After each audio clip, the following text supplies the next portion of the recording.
Hello, romance lovers. Today's story is called That Fishing Ground, I Will Take It.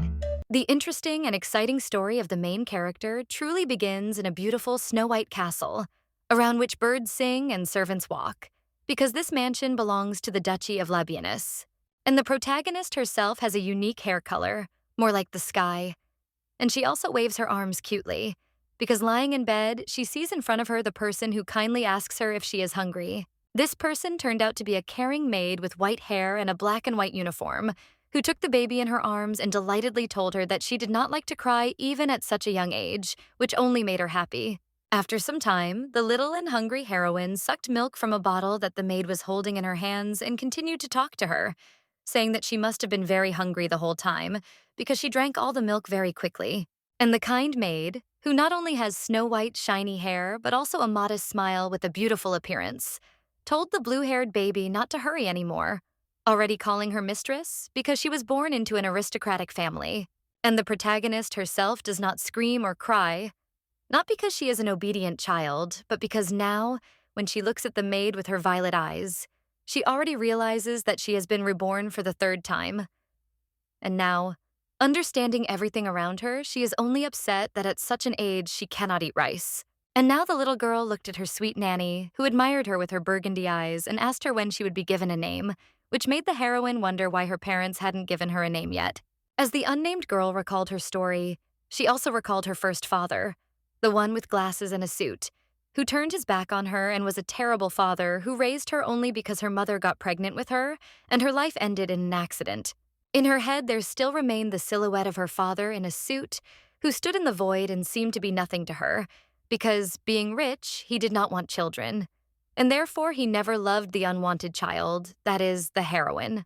And the girl in the pink dress from a very young age was left alone as if in the dark, and even then she understood that her father's relatives would be afraid that she would take away her father's large inheritance and therefore wanted to eliminate her. So that day, when she was walking home from school with a backpack on her shoulders and didn't suspect anything, her world suddenly collapsed because an unknown person in a hood suddenly appeared in front of her and stabbed her body with a knife.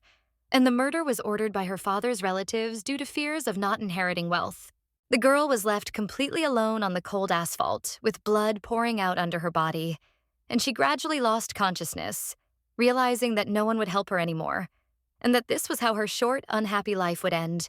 But in the next life, when fate seemed to give her a second chance, she was reborn as the daughter of a man named Panton, who at their first meeting raised her hands and said with a smile on his face that now they would overcome the difficulties of life together. Soon, when the girl grew up and gradually learned magic in the magical world, she showed her skills to her adoptive father because she could create enchanting light and butterflies with one palm, so she often asked her dad to look at her skills with delight. She was always near them under his feet, gradually growing up and was a small, cute girl with pigtails. But now she understands that her father only wanted to achieve recognition of the people, and therefore taught her magical skills, worked tirelessly. But no one knew that he also had a dark side of his being. However, when the lady looked at him and saw in him the kindest man, on whom warm rays of light fell, and when he himself smiled, stretching out his hand to her face, she did not suspect that he also saved her life, not so that he would be loved by the people and respected as the best teacher. The thing is that he really loved to mock the weak and therefore constantly humiliated the main character, told her the most offensive things, and even stepped on her palm with his boot, making her feel sharp pain, and responded to the little girl's screams only by saying that she was weak. And even when the girl wanted to run away from him, he pursued her, which made the lady run away from him even faster, realizing that he was afraid of the collapse of his perfect reputation, as if the protagonist would tell all the people about all his atrocities. But she just wanted to live. He and his ward pursued the sweet lady through the night forest, intending to capture her and hold her captive again, for fear that she would tell the whole world about the cruelty of Mr. Panton. But they did not suspect that everything had already ended that night, because the main character was already at a dead end, or rather, at the very edge of the cliff, where she looked at the men approaching her with fear, realizing that the stigma of Panton's daughter would haunt her all her life and she did not want to endure it. And when they all came to the cliff, the Venzupnot realized that they could no longer change anything, because the girl decided to fall into the cliff rather than surrender to them into captivity, and thus her life came to an end. The dark-haired girl, at a very young age, fell and extended her hand to everyone, while real horror was visible on her face and she cried, realizing that her life had ended so suddenly and tragically. However, when the lady even felt joy that her suffering was finally over, she suddenly realized that she had been reborn again, because she saw around her a kind of barn made of wooden boards, where there was a ladder, a shovel, and other household items. But when she also noticed a brown horse next to her, she realized that she was in a stable. But now she did not understand what happened before her rebirth and why she woke up in such a strange place, not in a crib or in her mother's arms. And when the lady wanted to look around with the thought that it seemed that her reincarnations would last forever, she suddenly saw that she was being received by a certain woman with exactly the same hair as hers, which amazed her. She turned her heads to the sides and realized that she was lying on the hay with a lovely woman in a beautiful blue dress, who seemed to be showing no signs of life and not moving, which made the lady even more wary, trying to understand what had happened.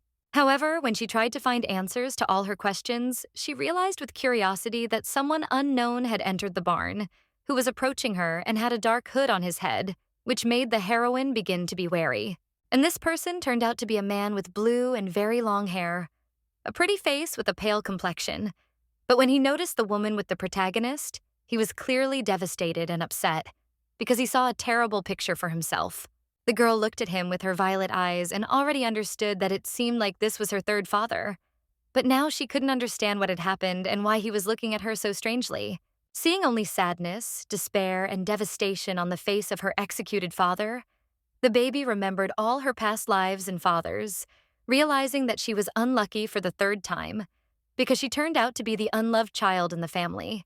And suddenly, when she was pondering her fate for the third time, she noticed that her father had taken her with him in his arms and was trying to quickly leave the stable with confident steps, not paying attention to the unconscious woman, as if because of a hopeless situation and pain. The girl with blue hair suddenly realized that she really wanted to sleep, and because of the tiredness of drowsiness, so she was ready to close her eyes at any moment, without thinking much about what would happen next. And in the end, the girl closed her eyes and did not open them again when an unknown man carried her in his arms, and she herself could not understand who exactly he was to her, but she could find out later. Now, when the unknown person turned to the stable for the last time, when the moonlight fell on him in the darkness of the night, the main character felt only that, most likely, the one who saved her was not a simple passerby or even a commoner. As a result, a month had passed since she had arrived in this house, and it seemed that the slightly dissatisfied lady had already managed to get used to everything, because one day, when she was being carried in the arms of a maid, she frowned, as if from dissatisfaction. The white-haired maid told the little girl with a smile that her daddy would not be coming to the mansion today, but she should not wait because she would be given a name very soon, which made the silent heroine think that this was good. In her head, she remembered the face of that same man when she first opened her eyes in her third life, punctuation also, and the fact that she had not seen the stranger since he brought her to the mansion, although this was not so important to her now. The thing is that she remembered all her previous fathers and recalled their smile, cruelty, and indifference, which is why the lady thought that she would wait less and less to meet her father if she was unlucky with a loving family. And before she had time to think about how she would behave quietly and obediently until she grew up, the doors to her room suddenly opened, and she saw two clumsy maids who tripped over each other and fell to the floor with a crash. Another red-haired maid waved her hand and said loudly that she had warned them yesterday to enter one by one and not to rush. But now the heroine did not understand who they were and why they were suddenly bursting in on her. After calling the girls by the names Lillian, Hexa, and Perry, the blonde woman looked at everyone with a smile and asked what was wrong with them, because they almost scared the little child in her arms. And the main character's face was truly shocked. And while the other two maids were lying on the floor and trying to get up, one black-haired lady appeared in front of the blonde with joy and a smile and informed everyone that the master had finally given a name to the young lady, which is why they burst in here. The maid cried out that the girl's name was now Bliz von Labian, which immediately made the blue-haired girl wary, because she realized that she had heard this name before and it was familiar to her. It didn't sound the same as before. And the girl could not be alone with her thoughts, because another maid appeared in front of the fair-haired lady with a child in her arms and said that it was time for them to go, which is why the maid looked at her. Looking sweetly at the heroine with her thick blue eyes, the red-haired lady told Bliz that her name was Perry, and from that moment on she would serve her faithfully and honestly, which delighted the protagonist to the depths of his soul. Following Perry, the black-haired lady wanted to introduce herself, calling herself Hexa, and smilingly told the little girl that her father would soon come to the palace and that she should not worry or cry for him. But this only surprised the heroine. And the brown-haired girl named Lillian told little Blizz her name, telling her with a smile that when she grows up, she will introduce her to her sister, whose name is Helena. But this name made the heroine remember something again, as if she had already heard it all somewhere. And as soon as the heroine remembered everything that she so desperately tried to find in her memory, she felt as if she had been struck by electricity and suddenly began to move her hands, because with horror she realized where she was, who she was, and who all the people around her were. She imagined in her head a certain girl with black hair and in a dark chic dress, realizing that she had heard these names in the novel she had read in her very first life. And the name Helen was that of the lady who was to be executed for bullying according to the plot. And she was punished for bullying her sister, into whom the main character was reborn. If she was named Blizz, and she remembers very well that she also has blue hair and purple eyes, everything as it was in the novel.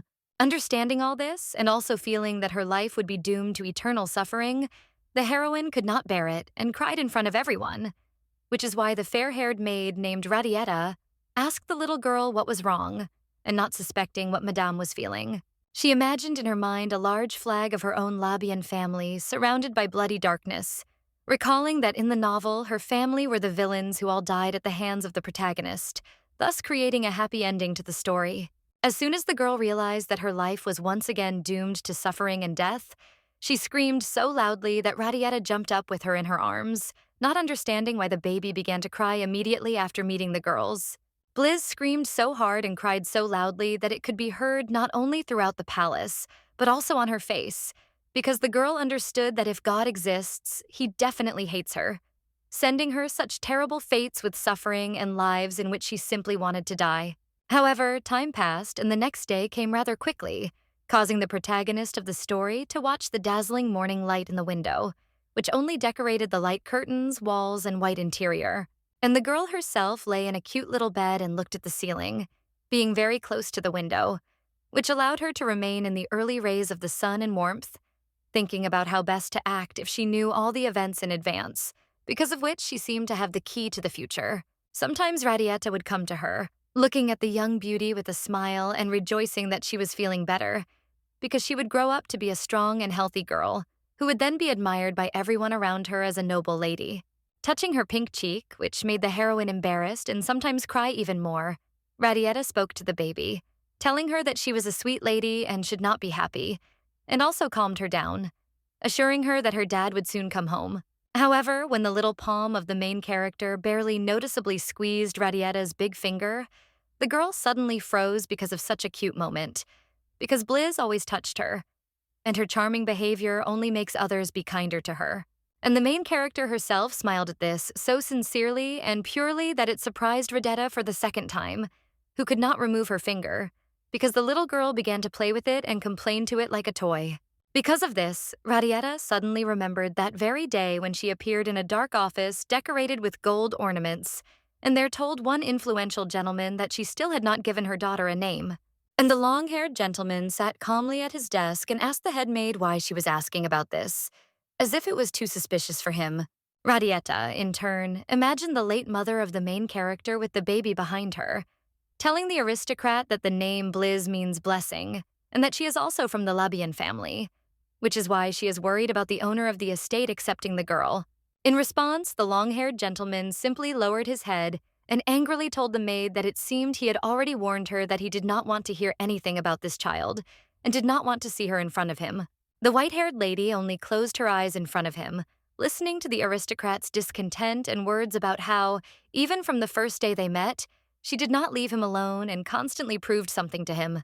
He remembers very well the moment when he was a little boy, and it was at that age that he met Radietta, who even then would express her opinion to him as if she knew everything in the world.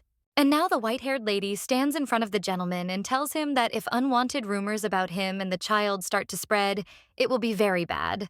Why is she not ready to leave the young lady in such a situation? She didn't notice how anger gradually filled his soul, and his magic gradually filled the entire room, causing purple lightning to flash. And the aristocrat himself ordered the maid to stop talking to him until he became enraged. However, Radietta did not back down because she wanted the best for the child. So she looked confidently at the gentleman and asked him if he really wanted his daughter to also become a traitor, like one specific person in his circle. And as soon as the girl hinted in her story at a certain unknown person, the aristocrat immediately banged on the table and ordered the girl not to even mention him in conversation with him. And he spoke so clearly because a traitor is the most insidious enemy for him. He looked at her angrily and threatened that if she even hinted at that same person in her words again, he would do very bad things to her. But when he looked at her angrily, Radietta said that she did not agree with everything. Radietta was in no hurry to leave the office for the reason that she was telling the gentleman about that very moment when he brought a tiny child into the house in his arms, which surprised everyone. And that is why now the girl is telling him that she cannot treat the child as coldly as she does now. And the long-haired guy fell silent, remembering that he had done a good deed and decided to do it, which meant he should have responsibility for the one he saved, not leaving him in trouble and not forgetting him, especially if fate had prepared him to become a single father. Because of his family memories, he remembered his beautiful, pregnant wife, who was very similar to the main character, because she had the same light blue hair and she laughed when her husband told her that if they had a daughter, he wanted to name her Blizz, which means blessing. Remembering that his wife had personally asked him to take care of their common child, the gentleman calmed down and looked at Radietta with understanding when she again tried to persuade him to see his daughter, who was growing older despite the grief in her life. But when Radietta also warned the long-haired guy not to regret everything, like with Shesa, he only lowered his eyes and frowned, remembering his late wife, with whom he was supposed to build a happy family and raise Blizz in the harmony of love.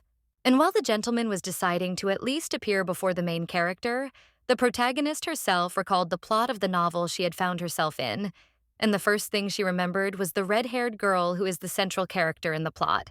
And the plot itself is that many guys of noble origin fall in love with her, who have different appearances and positions, characters, and dark sides. But the central one is a blonde guy, who is clearly connected to the highest aristocracy, if he has an unrivaled suit. And the main character herself in this story seems to be happy, because the protagonist reflects her smiling and with flowers in her hands. Because surely everyone dreams of being the center of attention and receiving constant compliments from the opposite sex and the most handsome guys.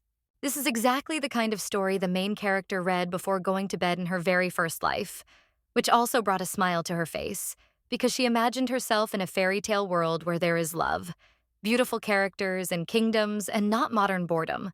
Now, the heroine in the body of a baby cries and understands with a smile that back then she really liked following every choice of the heroes, but this did not mean that she wanted to get into this world, especially in the role of the daughter of the main villain, who will definitely end his life tragically. Like her. The girl remembers that in her first life she became obsessed with this novel and therefore read it absolutely everywhere. Even went to the theater with a phone in front of her face and sometimes glanced to the sides. I remember that she did not want to be distracted from her favorite story. She often perceived the main characters of the work as if they were on a page of a book, admiring the fact that the entire life of the characters was written in the story from start to finish, which captivated her, because each had not only a different appearance, but also a radically different character. But they all fell in love with the heroine. She also thought about herself, imagining what she would look like in the future, or rather, praying to God for her salvation from evil and death, also thinking that perhaps she would be able to save herself from a bad ending. However, now that she is a very small baby with blue hair, who can't do anything and just lies in a soft crib for days, she thinks that she doesn't want to burden herself with something that hasn't happened yet. The child only wanted to turn to the bright window and think that she did not want to feel betrayal and suffering from her father again, but she also did not want to rush to conclusions yet. And she also did not want to do something good to a third father whom she did not trust. But she also remembered her half-sister, the older one with black hair and purple eyes, who is not only an aristocrat, but also the kind of person who can be cute with a fan in her hands. But it was she who bullied Blizz since childhood. Knowing the plot very well, Blizz remembered that when she grew up a little, she would suffer beatings from her half-sister and even covering herself with her hand. She would not be able to save herself from the strong blows of the one who does not receive punishment for her atrocities. And when she raised her head to Helena, she saw before her not the man she loved, but the one who looked down at her, and with a folded fan in his hands, who called her an illegitimate child and humiliating for her whole family, and from whom she was trying to get rid of as quickly as possible.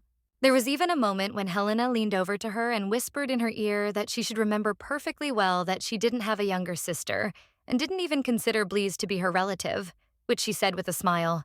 As a result, Blizz suffered constantly from humiliation from her older sister and from her pressure, and when it became incredibly strong and unbearable, she had to go out in front of everyone to the guillotine, which would take her life due to the evil pranks of her half-sister, who transferred all her problems to her innocent sister.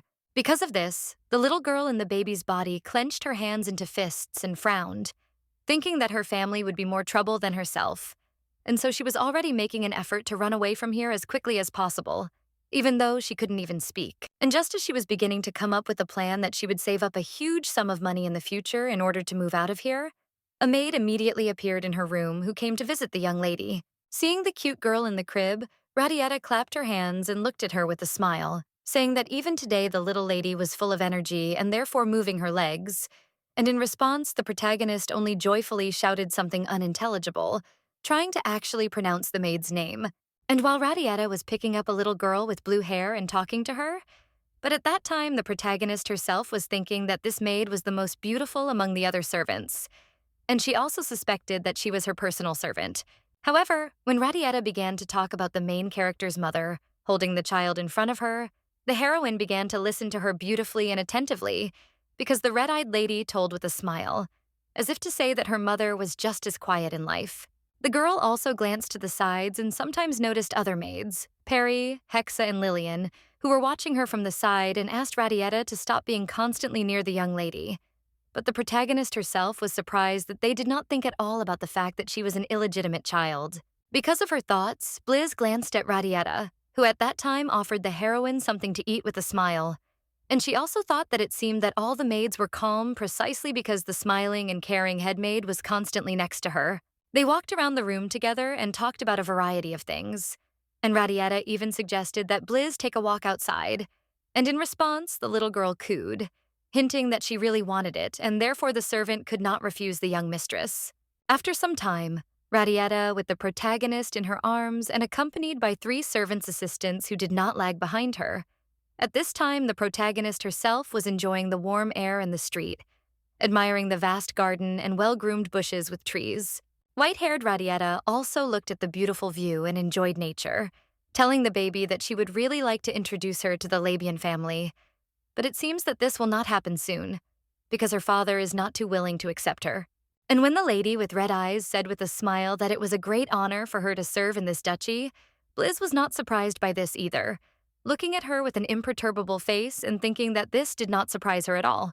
She imagined the complex and beautiful crest of the Riaz kingdom in her head, recalling that according to the story, there was such a kingdom in the world, and the royal family possessed the sacred blood of a dragon. After that, she imagined her family crest with the surname Labian, which has healing magic, thanks to which she can instantly heal people not only from normal wounds, but also from wounds in the sphere of curses and charms. The second duchy in line was the Ed, an aristocratic family with a short surname, but they can cope with almost all poisons, even deadly ones, which is why their emblem has a skull with a crown. The penultimate duchy is the Zlato family, which is blessed by the gods and therefore has its own unique magic, comparable to brilliance, which is able to protect everyone around and become a shield for others. And the last saint of the family is Asadel, whose coat of arms depicts a deer with wings and a Volga arch. But the duchy itself has many secrets, but they are compared to eternity, which is always shrouded in a veil of mystery. Remembering all this, the heroine frowned, because the knowledge of all the duchies allowed her to guess that she also possessed some kind of magic, if she was in the family of the main villain, which meant that she needed to find out soon. However, her thoughts about the mania were interrupted when she noticed in front of her a statue of a certain hero in armor and with a heavy sword in his hands, who had a proud and confident look, which struck the Protagnitskaya, who answered Radietta's words that this is exactly what she wanted to show her. And while the characters were looking at the statue of the angry guy, Radietta was telling the little girl that this man was the first member of the Labian family, which is why a monument was built for him in the garden. Radietta told the little girl with a smile that he looked very much like a guy named Helios, and the maid also honestly admitted that Blizz looked very much like her father, and he in turn looked very much like the first member of the Labian family. And suddenly the maid fell silent as the wind began to shake the branches of the trees and lift the leaves into the air, which only adorned the statue. A tall and gray figure with a proud pose, which had great meaning and history. Noticing that her personal maid had suddenly become silent, the little blue-haired girl looked at her with bewilderment, trying to pronounce her name in order to call out and ask what was wrong, but she couldn't even speak at that age. And the reason for Radietta's silence was the fact that she was a little older and unwary. Because when she heard in the silence the voice of an unknown person who laughingly asked everyone if they had the child that Mr. Labian had brought here, all the ladies turned back and tried to protect Radietta and the baby. Noticing that the maids began to block the way to the main character with Radietta, the unknown villain began to smile and ask everyone how they dared to stand in his way and be so rude. And while the blue-haired lady did not understand anything of what was happening, Radietta extended her hand forward and ordered Lillian not to block her way, but to cover them, because she knows what to do in such situations. All the maids hurried to bow to the gentleman who suddenly appeared in their duchy, and Radietta also greeted the man, calling him by the name of Heinrich von Ede, which only confirmed that in front of them was a real aristocrat from a family with poisonous magic. Hearing only the name of the evil man, Garen imagined in his head the silhouette of a Zhitrog guy with a magic bottle of poison in his hands, which glows with a poisonous green light, while he himself smiles, because he is the heir to the terrible Ed family. The thing is that a smiling guy with fur on his shoulders appeared in front of them, who smiled, looking at the little girl, while she realized with horror that on this day she had met one of the most disliked aristocrats, namely Henry. She presented him not only with a sly smile on his face, but also with a graceful pose, surrounded by poisonous darkness, reflecting on the fact that in the novel he gets everything he wants, at any cost and action, and is also the most evil of the characters in the plot. And it was with him that the main character's older sister, Helena, had a relationship according to the plot, who always proudly looked forward with her favorite fan when Ed was next to her, and was already whispering the most insidious plans in her ear. As the girl tried to understand what exactly such an evil and cunning man as Henry was doing here, she was surprised at the moment when he suddenly called her his niece in front of everyone, while the little girl looked at the villain with defeat. Remembering her mother, whom she first met in the stables and who hugged her even when she was not alive, the heroine thought that her mother's uncle was standing in front of her, and that is why she asks Fate if her mother was really from the Duchy of Ed. But when the little girl tried to think about the fact that if she is the heir of dark magic, then everything in her life will be serious, she suddenly heard the voice of Radietta, who did not like Henry's sudden visit, and Blizz shuddered from it. The thing is that the white-haired and dissatisfied maid looked at the aristocrat angrily, telling him that it was not surprising that he had arrived here unexpectedly for everyone and without warning, because no one expected anything else from him. But in response, a guy with black hair and a sly smile on his face, which did not slip even at such moments, asked everyone whether he should warn everyone about his visit if he just wanted to visit his relative, or rather, his niece. Having started to walk languidly in front of everyone, the aristocrat began to gesture with his hands and with a grin tell Radietta that for now he would forgive her. But next time they would have to be careful with their words, because he did not forgive malice towards him, and now he did not want to cause a commotion right in front of the baby. Immediately after this, he extended his magical hand with poisonous magic to the surprised little girl and told everyone that the purpose of his visit had already been achieved, because he found out that he was very similar to his niece, and because of this, he wanted to do something with her. And while the main character in the body of a baby was trying to understand what kind of magic her uncle had used on her, Radietta hugged the baby to herself when her eyes lit up with a menacing red color, and she warned Heinrich that she would not allow this to happen again in the Duchy of Labinos. Radietta explained to the master that although for him Blizz was a niece, for them she was a real young lady whom they must protect. Henry only came closer, warning that maids were not obliged to speak like that to aristocrats. In the end, he remained silent, looking at the protagonist as if he had something to say, but for now he is in no hurry to tell her everything he wants, realizing that he will have plenty of time for this, especially when Blizz grows up. When he said menacingly that he would leave, but next time they needed to be more careful and attentive, Radietta opened her lips and warned the young lady about something, but the little girl still did not understand what was happening. And suddenly the girl realized that she couldn't breathe, which is why she began to panic and hold on with her hands, also realizing that she was seeing in front of her a magical, poisonous snake, which is the totem animal of Henry, who definitely wants to cast his spell on her. Then the girl remembered her past lives, thinking that she always wanted to ignore her suffering so as not to get hurt. Therefore, even when her family was having fun, she stood modestly in the doorway and looked at everything from the side. She often pressed herself against the corner and hugged her legs, remaining alone even in those moments when she really wanted to feel warmth. And with her, there remained only dreams of having a real family that would love and support. And even now, when she felt pain and then cried, the girl tried to stop feeling discomfort as quickly as possible, and Radietta tried to calm her down, saying that it was all for her sake and she needed to stop worrying. But this did not help the girl to survive the pain. The girl clearly felt that Radietta was kind to her, and it seemed that she was the only person who cared about her now. But when she looked at her with tired eyes, she could not understand why she was feeling pain now. And while the main character wanted to get rid of the discomfort as soon as possible, her father was lying on the couch and seemed to be preparing to see a dream, remembering his beloved deceased girl named Shesa, and also remembering that she was a spy who was sent by Ed to get rid of Labian. He remembers the first time he met her, and how the lady looked at him when he said that he didn't want to be played with, also saying the name Roxiel van Eed, but he didn't suspect that he had already fallen into a trap. Having called the gentleman by the name Helios, the girl sincerely placed her palm on his cleavage, and with tears in her eyes confessed to him that she already loved him with all her heart, and that when he confessed this to him, she wanted to be together. After that, she bowed her head forward and with a happy smile on her face, but with tears, admitted that she really wanted to live with him and with one child. But at that moment, Helios was perfectly aware that she was already pregnant with their common child, and the station was difficult. But in response, Helios only smiled slyly, asking his love how he could now be kind to someone who had actually been deceiving him throughout their entire relationship, while being the one with the mission to kill him. The girl screamed in shock that everything was not as he thought. But Helios had already told her that all her words were lies, and he no longer wanted to even be near her, which is why the blue-haired lady was already in a dark room alone, not with her beloved, because in front of her was not the man she loved, who could previously do everything for her, but the one who menacingly lowered his head and warned that he no longer wanted to see or hear her in his palace if he found out that she was actually a spy.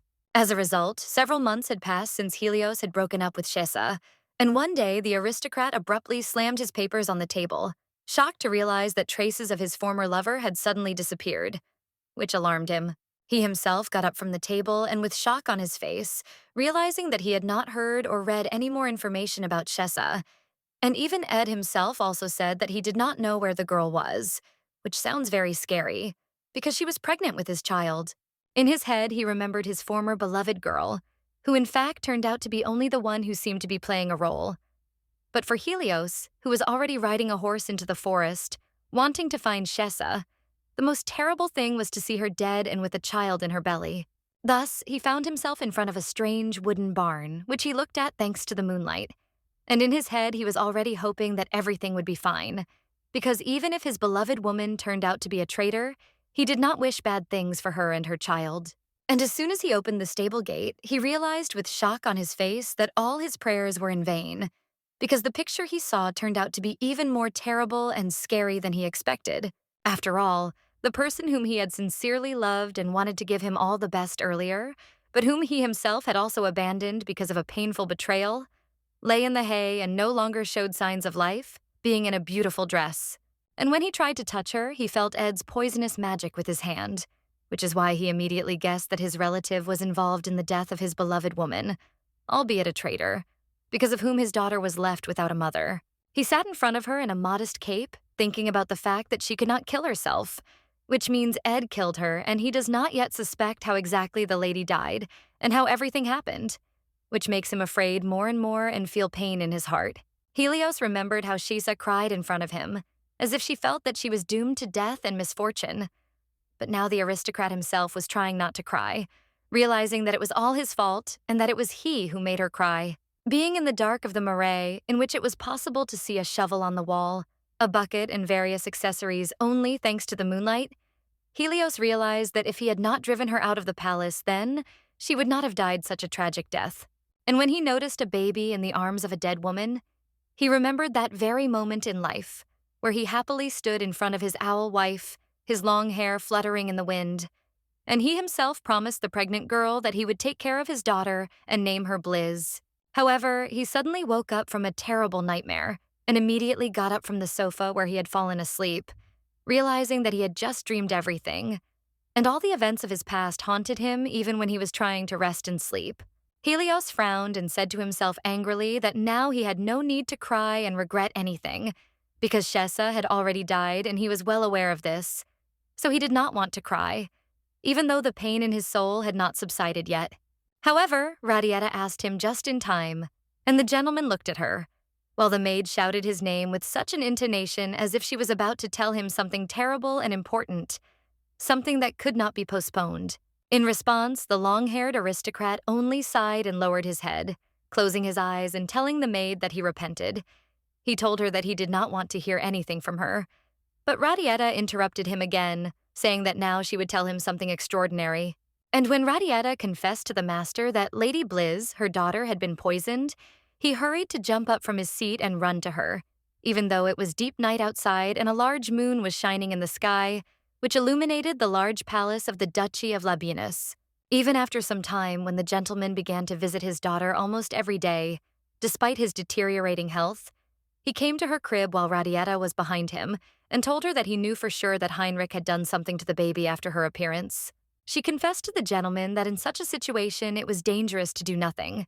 And here Radietta was right, because the baby was screaming from illness and trying to tell others with his whole appearance that he was experiencing incredible discomfort and pain.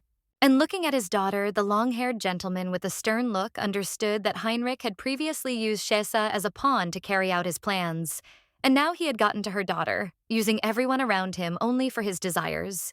Having called Henry a real villain and the most terrible person in the world, he imagined how he holds Shesa, clearly no longer alive, in his deadly embrace, while he himself smiles as if he does it intentionally, so that Helios feels bad and hurts. And because of his anger, he squeezed the back of the little girl's crib with such force that he could have broken it. And all because that same Heinrich angered him and intended to harm him even after Shesa's death, using her child for this too ruthlessly and cold-bloodedly. Suddenly, he thought of something that made him stop and say Radietta's name, as if he already had questions for her, and from the tone the maid behind him understood that the master was very unhappy with the whole situation, and angry even at her. She stood calmly behind the aristocrat and with her eyes closed asked what was wrong, not even suspecting that the gentleman would not be kind to her, because he even suspected her of his daughter's illness. Because he turned to her and began to stare into her eyes, menacingly asking if all these events were part of their common plan. Because after Shesa's tragic betrayal, he seemed to see only evil and duplicity everywhere. And Radietta, with red eyes and an imperturbable face, did not answer him even with a raised eyebrow, because she looked at him and only seemed to be waiting for the master to do something, not intending to defend himself or justify himself. At that moment, they both clearly remembered that very moment in childhood, when Radietta first met little Helios in the corridor, and the maid realized that everything was repeating itself. Just like that day. When the gentleman turned his whole body towards her, the maid asked him with a smile, what was he talking about if something completely different was important now?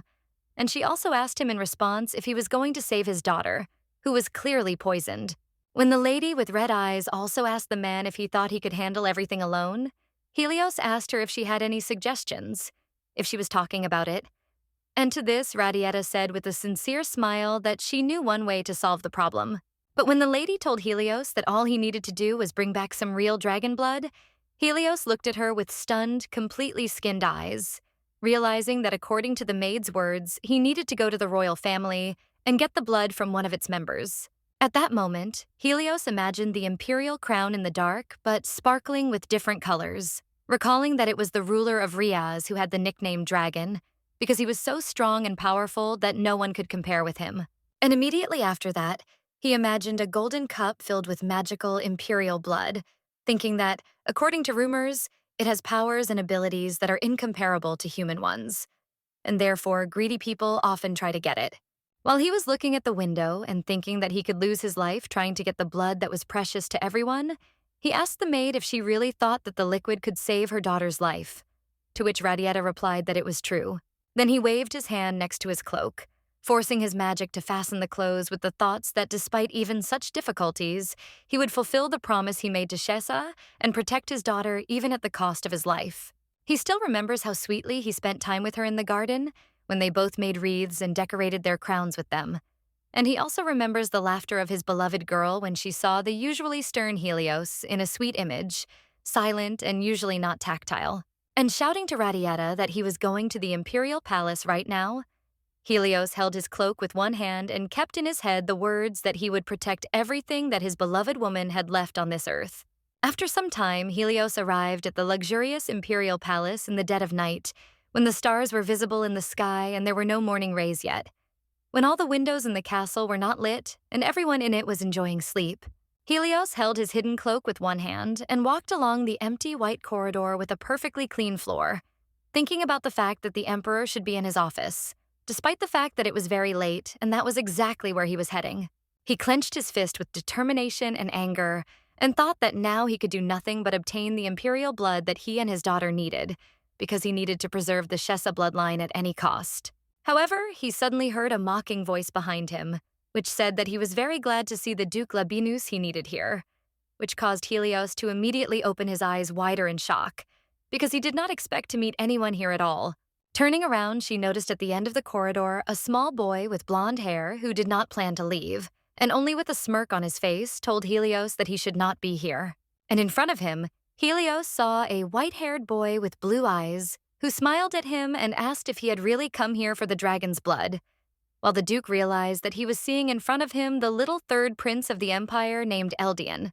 Hearing this, Helion was so surprised that he looked at him with a defeated expression, not understanding how the prince could have guessed the purpose of his visit and asking himself if he too had inherited the royal blood of his parents.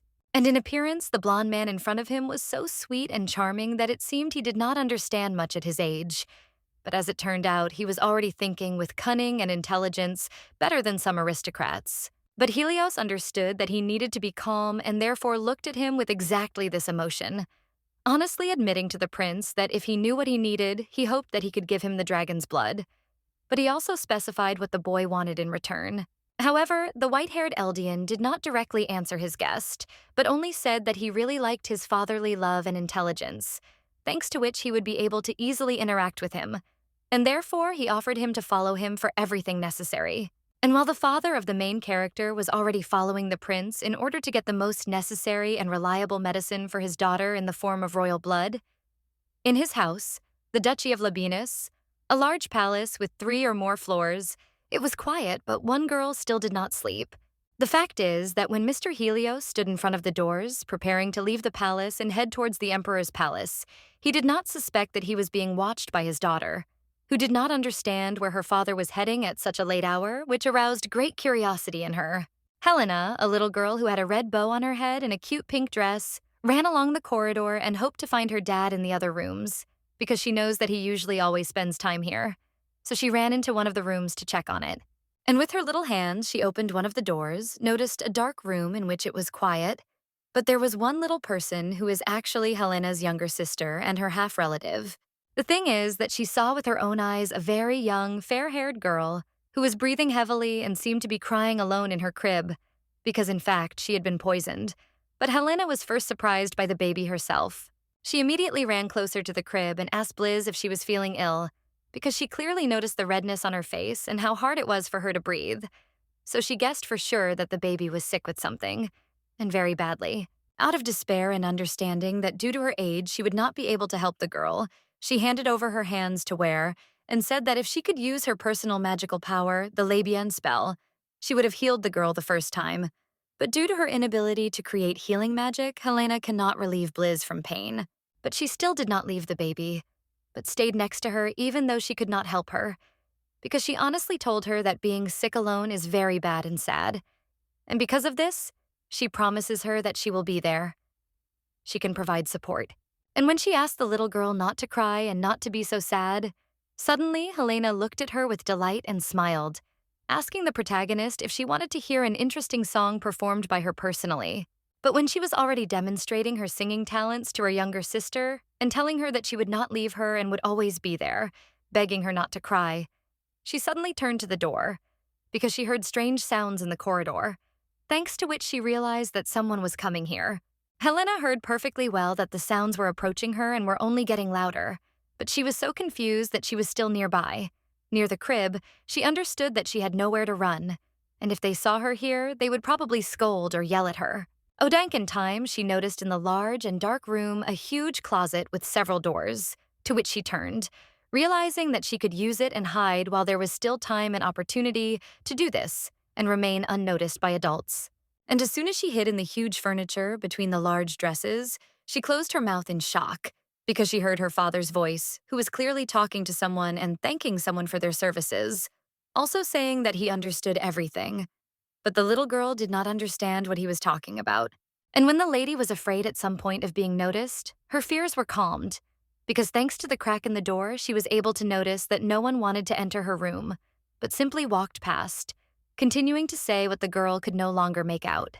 That's why she caught her mouth and no longer covered it with her hand, listening to that same male voice and thanking God that no one had figured her out. And the unknown person had left, still talking about something with someone. Helena hurried to quietly leave the closet and again, with small steps, head towards the baby in the crib, thinking that if the passing dad was talking about his daughter, it seems he was definitely not talking about her, because now he sees a new girl. Quietly approaching the girl named Blizz, Hadina, with black hair and in a cute dress, looked at her sister and did not believe that she saw her relative, Daddy's girl, in front of her, which incredibly surprised her and made her more interested in the heroine. What surprised her even more was that the girl in the crib suddenly opened her eyes and looked at her so charmingly and sweetly that Helena was enchanted by her appearance and cuteness. And she also noticed her violet eyes, remembering that her father had the same ones. She began to stare at him with tears in her eyes, realizing that her eyes were clearly different from the eyes of the little girl with her father. And she also thought about the fact that Blizz, even at that age, had extraordinary beauty. Then she wanted to touch her with at least her index finger, and it seemed that the heroine's little fist also approached her. And Helena talked to herself, saying that her dad hadn't come to her for a long time, but he visits the baby almost every day. Then, when she stood near Helena's crib and wondered why her dad didn't come to her, was she really not like her father? If she had previously thought that she was her dad's real daughter, a girl named Helena was crying and looking at the main character, asking her little sister if she tried hard enough. Would her dad love her as much as he did her? Would he pay attention to her and play with her? She sat down next to the crib on the floor and closed herself off, continued to cry and confessed to the protagonist that she really dreams of being a beloved daughter, just like Bleez, who sees her father worrying about him every day. A lot of time passed, more precisely, 2 weeks from the moment the main character got to this palace, and on that day, the little girl with light short hair frowned was silent, because she still could not speak, only cooed. And exactly at the moment when she wanted to be alone because of a bad mood, a girl with black hair named Helena appeared in front of her, who with a smile told her sister that their dad was the best magician in the world, and they should be proud of it. Helena smiled at her and talked about Helios nonstop, which sometimes irritated the main character, but the older sister was still there and supported her, while Bleez thought about the fact that she had already recovered a little from Ed's poison. And after that, changes occurred. Even when a smiling Helena appeared in front of her, the head of the heroine looked at her angrily and understood that her black hair with purple eyes always reminded her of who was really in front of her. The girl looked very sweet and charming, not only had big, bright eyes, but also long, thick hair. But Bleez knew that in the future, according to the plot, she would be her main villain and enemy. The fact is that the heroine saw an already adult Helena in a beautiful blue dress with long hair and a beautiful appearance. And with her thin hands, she straightens her curls, which is why Blizz thinks that Helena is the daughter of the late Duchess and her half-sister with a difficult character. Also imagining her with a sly smile and in the company of a green poisonous snake, which symbolizes the Duchy of Ed, the heroine also remembered that thanks to Ed's influence, she became closer to Henry than to her dad, going over to the side of evil. However, now, when the protagonist sees in front of her a smiling little Helena who waves her arms and tells her all sorts of stories, Bleez was surprised, not thinking that her older sister actually loves her father so much. The girl realized that thanks to the fact that she was reborn earlier in the story, she could learn a lot about the characters. But when she imagined an imaginary window appearing in front of her with a message that she had reached the wrong end of the story, Bleez realized that any mistake she made could be fatal. But the lady suddenly looked at her with curiosity, because the black-haired Helena honestly admitted to her that she saw her father come in here and visit her, and also sadly said that she envied her, because her father visited her more often. And when the lady smiled for a moment, As if enjoying at least the fact that someone was paying more attention to her than to others, she remembered that one day the door of her room slowly opened because someone was already getting ready to enter. This man turned out to be Mr. Helios, who began to saddle up and look at the main heroine, while she herself was thinking about the fact that recently her father began to visit her often, almost every day, which had definitely not happened before. But when a tall man with long hair simply stood in front of the baby stroller and began to look at her as if she were a painting in a gallery, Bliz did not understand anything, because her dad was silent with his hands folded, clearly not intending to do anything more. And when he abruptly turned away from her, as if she had already done what he had come here for, Bliz looked at him in shock and seemed to squeal, asking herself why he was even here. If even Helena, who came to him, spoke to her more. This is exactly what the main character remembered. Sighed in her crib and understood only that she didn't know what she wanted yet, and everything was too complicated. So she first needed to grow up, learn to speak, so that she could act. She was interrupted from her thoughts about her difficult fate by Helena, who had not left her side until now, but was nearby, which is why the girl with blonde hair looked at her with defeat, because her older sister admitted that everyone was telling her that she shouldn't see her father. She looked after her little sister and told her that it seemed that her father himself did not want to see her. But Helena spoke with longing that she missed him very much and did not even know what to do because of sadness. In her head, she remembered herself as a little girl in her mother's arms with very long black donkeys, telling Bliz about her, saying that her mother and father didn't love each other very much and sometimes they quarreled. But for some reason, Helena told all this to her younger sister with a smile, calmly asking the sweet girl in the crib whether her father would accept her and whether she would feel his love with warmth at least for one moment, which she so badly wanted. Then the main character stopped laughing, because she looked at her older sister with seriousness and some understanding, because she herself knows very well the terrible feeling of loneliness, coldness from parents, and the taste of parental cruelty. Imagining herself as an older woman next to Helena, with their backs pressed against each other, Bliz suddenly realized that the situation was getting more complicated, because in reality, her little sister only wanted to receive parental warmth. Imagining Helena in a cute white dress, all alone in the dark, the protagonist wondered why she hadn't figured this out before, but she also thought to herself, realizing that, unlike her sister, Helios's attention wasn't that important to her. After this, the lady imagined the poisonous snake Ed, who was sneaking up on little Helena, and began to think about the fact that her sister could still fall in love with Henry, and thus become a villain, and that all this was due to her father's indifference to her. And when he met a girl a mile away, who looked around and thought about her problems with her father, Bliz persuaded herself not to think about her and not to worry, because it seemed that she was already beginning to sympathize with her and delve deeper into their relationship. But Helena didn't want to be sad, which is why she wanted to touch her sister with her index finger, sweetly touching her little one and saying that she always liked to tell something about her father, and therefore she would come to her so that Bliz wouldn't get bored and feel lonely. In response, the protagonist only turned away from her older sister and frowned in displeasure, asking herself if Helena's stories were really the only thing she could listen to, since she was already bored lying in bed all day. However, she also did not want to think about the bad, which is why she only wanted to squeeze her sister's index finger with her small palm and calm herself with the conviction that everything would be fine, and she just needed to believe in a bright future. Helena was also surprised by this, looking at her with sincerity and joy, shouting that she was sure that their life would become better. And besides this, she was even more charmed by the fact that her younger sister was squeezing her finger so sweetly. And while the girls were thinking about the same thing, having fun, Helena and Bliz did not notice that someone was already watching them, without making any sounds, because he did not want to be noticed. This person turned out to be the butler of the Labian mansion, who looked at the interaction and fun of the sisters with worry and some wariness on his face. And after that, he was able to quietly and quickly leave, as if the door opening had not existed due to his will.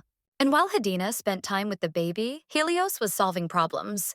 In high society, all sorts of rumors were already flying about the Labian and Ed family, because these two ergetstva are the most discussed in the circle of nobility.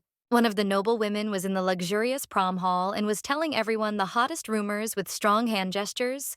She heard that the well-known Duke Helios still recognizes his illegitimate daughter as a legitimate child, which is unacceptable in their circles. The thing is, they remember the little Pradignitskaya with her cute appearance and blue hair, and are surprised that Duke Labienus really wants to recognize his illegitimate daughter as the official heir to his wealth and a member of the family.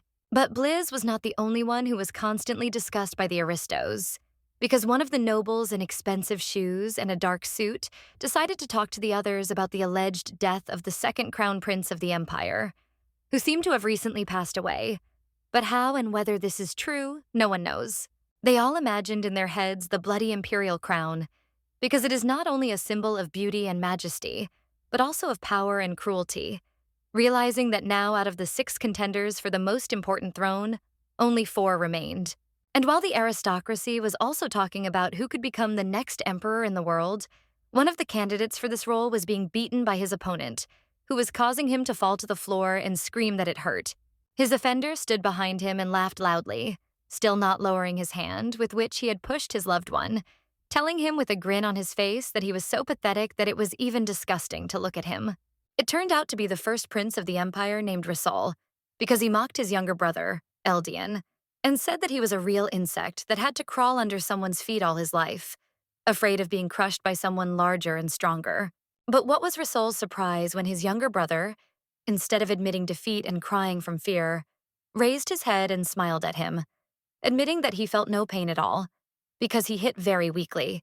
Risol was angered by this and angrily asked the blonde to never call him brother again, also telling him that he knew that Eldian was playing the role of an innocent lamb when she really wasn't.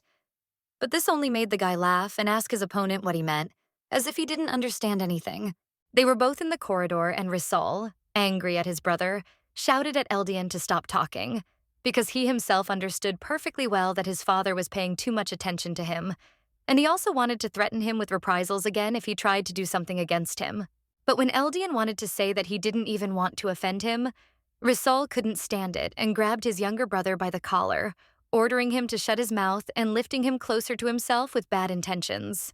With madness and anger in his eyes, he looked at Eldian and continued to hold him by the collar, calling him a hulk bug and ordering him to always crawl under his feet and beg for mercy, because he was pathetic and weaker than even a mouse.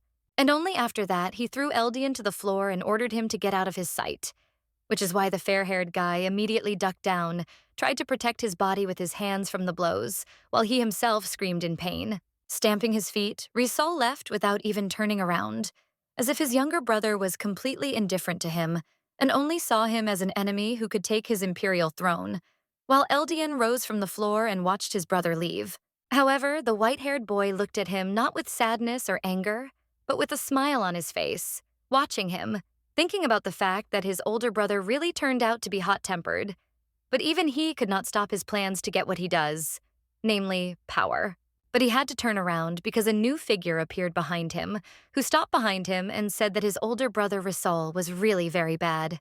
But the curious Eldian was in no hurry to say anything, because in front of him was a boy he knew named Lamira, who was a servant of the Riaz family. In response, Eldian only got up from the floor and asked his subordinate how things were going with his order, to which the sweet boy Lamir responded angrily, saying that everything was fine and that he had already given the necessary blood to Duke Helios.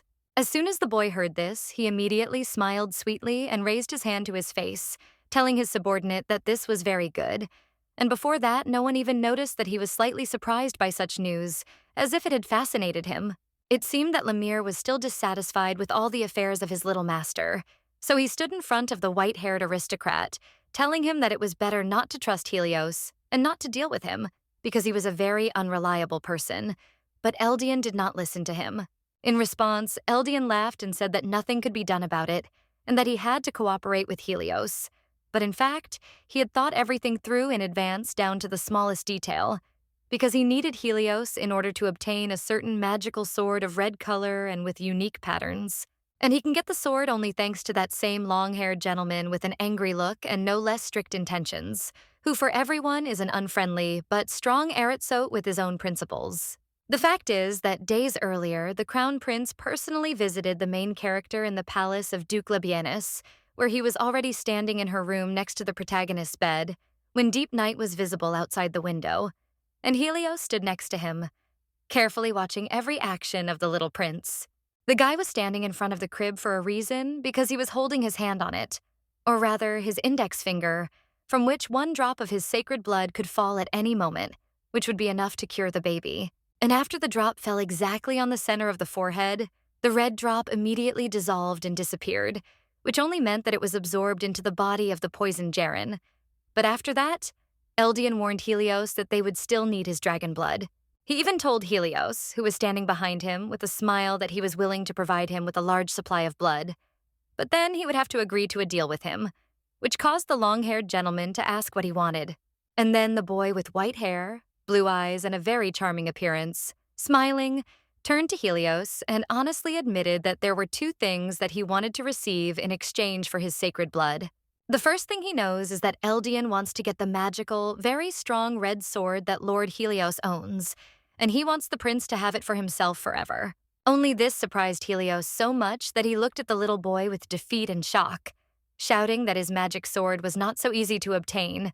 But he was immediately interrupted by the prince himself, who sternly said that he himself knew everything perfectly well. The white-haired guy seemed to be surrounded by darkness, but even in it, he still felt great, and even smiled, telling Labienus that he knew perfectly well that if someone else, more precisely, not a member of the Helios family, received the sword, then that person would go crazy. As if he didn't attach any importance to it, the white-haired boy with blue eyes smiled and said that since he was a great magician who controlled this magic sword, when the time came, he would have to hide it for a while. He continued to say that since he is young now, he asks Helios to come when he grows up and gets stronger, and this is his second condition. While his silhouette was visible in the large window, and also the moonlight adorns his hair, body, and back. Even when Helios told the boy that it would be very difficult for him to survive in this way, the boy still smiled, saying that he shouldn't worry about it, while the little protagonist slept next to him in the crib. They both looked at the baby with a sweet, plump face, who was sleeping sweetly and sometimes moving her arms. And Eldian told Helios that he had to take the decision with the utmost care, because only Ed's blood, which he was giving, could neutralize Ed's poison. And after that, he extended his hand to the gentleman and asked with a grin whether he agreed to all the conditions, as if he already knew that he had put Helios in a dead end with his demands, because of which the excited father could not refuse him. Although the Labian family's magic sword was a very secret weapon that no one should know about, Lord Ravon had already put his hand to his chest and was about to bow, realizing that his answer was obvious if he wanted to cure the baby as soon as possible. And when the master said that he agreed to all the conditions, he imagined the third prince with a crown on his head and in luxurious clothes, with a grin on his face from sweet victory, realizing that this boy really wanted to become an emperor. And because of his weak position, he needed his sword to conquer the throne. The gentleman also understood that in order to keep his promise, he needed to resolve some issues, and so he immediately headed to his palace with a blue roof and white exterior, above which the morning sky was already visible. The fact is that Helios was already sitting at the table surrounded by other aristocrats, as if at a meeting, listening with difficulty to their cries about how it was impossible to give the Western extension to an illegitimate child and generally recognize him as his own. One of them shouted too loudly and indignantly, looking at the gentleman with long hair so furiously and angrily that it was clear from his face that he considered Bliz's acceptance into the ducal family a disgrace, and giving her a huge house was too much. Others tried to convince the silent Helion in the same way, shouting that they couldn't give the Western extension, which the greatest, first member of the Labienus family had received, to some illegitimate girl. And also because of Ed, the situation had only gotten worse. However, when the gentleman suddenly and loudly asked everyone what right they had to discuss his daughter's life, everyone immediately fell silent and became frightened, looking at the machine gun with fear and no longer choosing words to express their emotions. He stood up from his chair and angrily told everyone that if they looked down on his daughter, disrespecting her and despising her, he would perceive this as a challenge to him personally, because of which he would rush to deal with everyone. And as soon as he began to speak out, everyone immediately fell silent and no longer tried to prove the opposite with rage and indignation, but sat quietly in their places and were silent, while the aristocrat also relaxed, but moderately looked on his high chair with various ornaments. The gentleman also stood up from his place again and calmly ordered everyone to speak out if anyone was dissatisfied with his decisions, but not in order to listen, but to cut out everyone's tongue.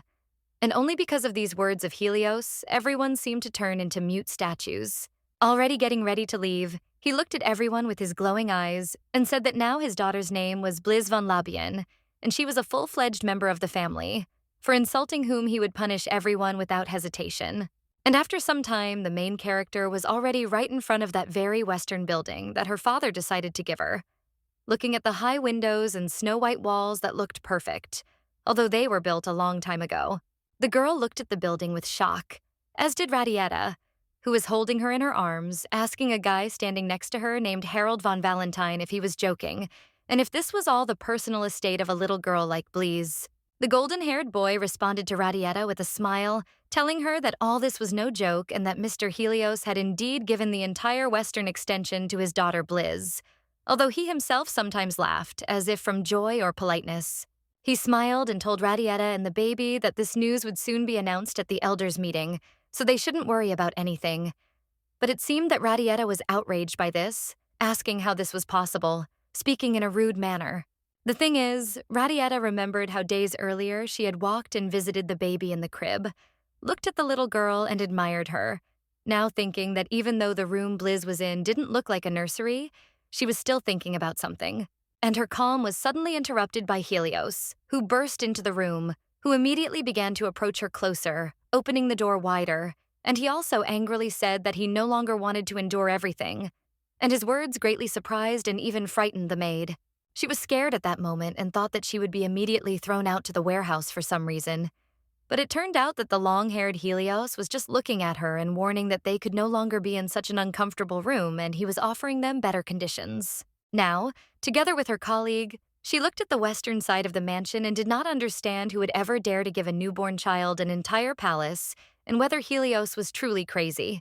The golden-haired guy named Harold looked at the protagonist with a sweet smile and told Radietta that it seemed that Helios was trying to strengthen the position of his illegitimate daughter in such unconventional ways, so that later she would be respected and no longer tried to be despised. And when he said that the girl had received the most historic and valuable addition to the Labian family, the main character was stunned by shock and excitement, realizing that now her dad was not just trying to protect her, but also wanted to make her life better. She wondered how many events had happened during the period when she had been asleep, still in Radietta's arms, while the maid in the garden had looked at Harold, who in turn had invited her to go inside and see the interior of the building where the baby would now live. But Bliz herself, who was looking at everything around her with interest, suddenly remembered Helena and wondered if her sister knew that she had moved, and whether she would be upset if she soon wanted to visit her, but instead saw only an empty bed. And while the protagonist was worried about this, Helena saw a strange picture in front of her, because with a surprised face, she realized that the baby crib was empty, and she herself was holding a book in her hands and trying to figure out where her little sister had gone. She looked around and tried to find Bliz in the room where she usually was, but she saw only her empty crib in front of her, which is why she didn't understand what to do next, because just to drive back, the baby was here, and now it was as if he wasn't there. However, she instantly became quiet and frightened, because she heard behind her the stern and loud voice of an adult man who told her with a grin that she was here again and that it was surprising, and only from his appearance did Helena tremble and become frightened and silent. This man turned out to be a butler named Jaegers, who immediately folded his arms in displeasure and came closer to Helen, as if he was displeased and already angry with her, from which even everything around seemed to darken from his stern aura and anger.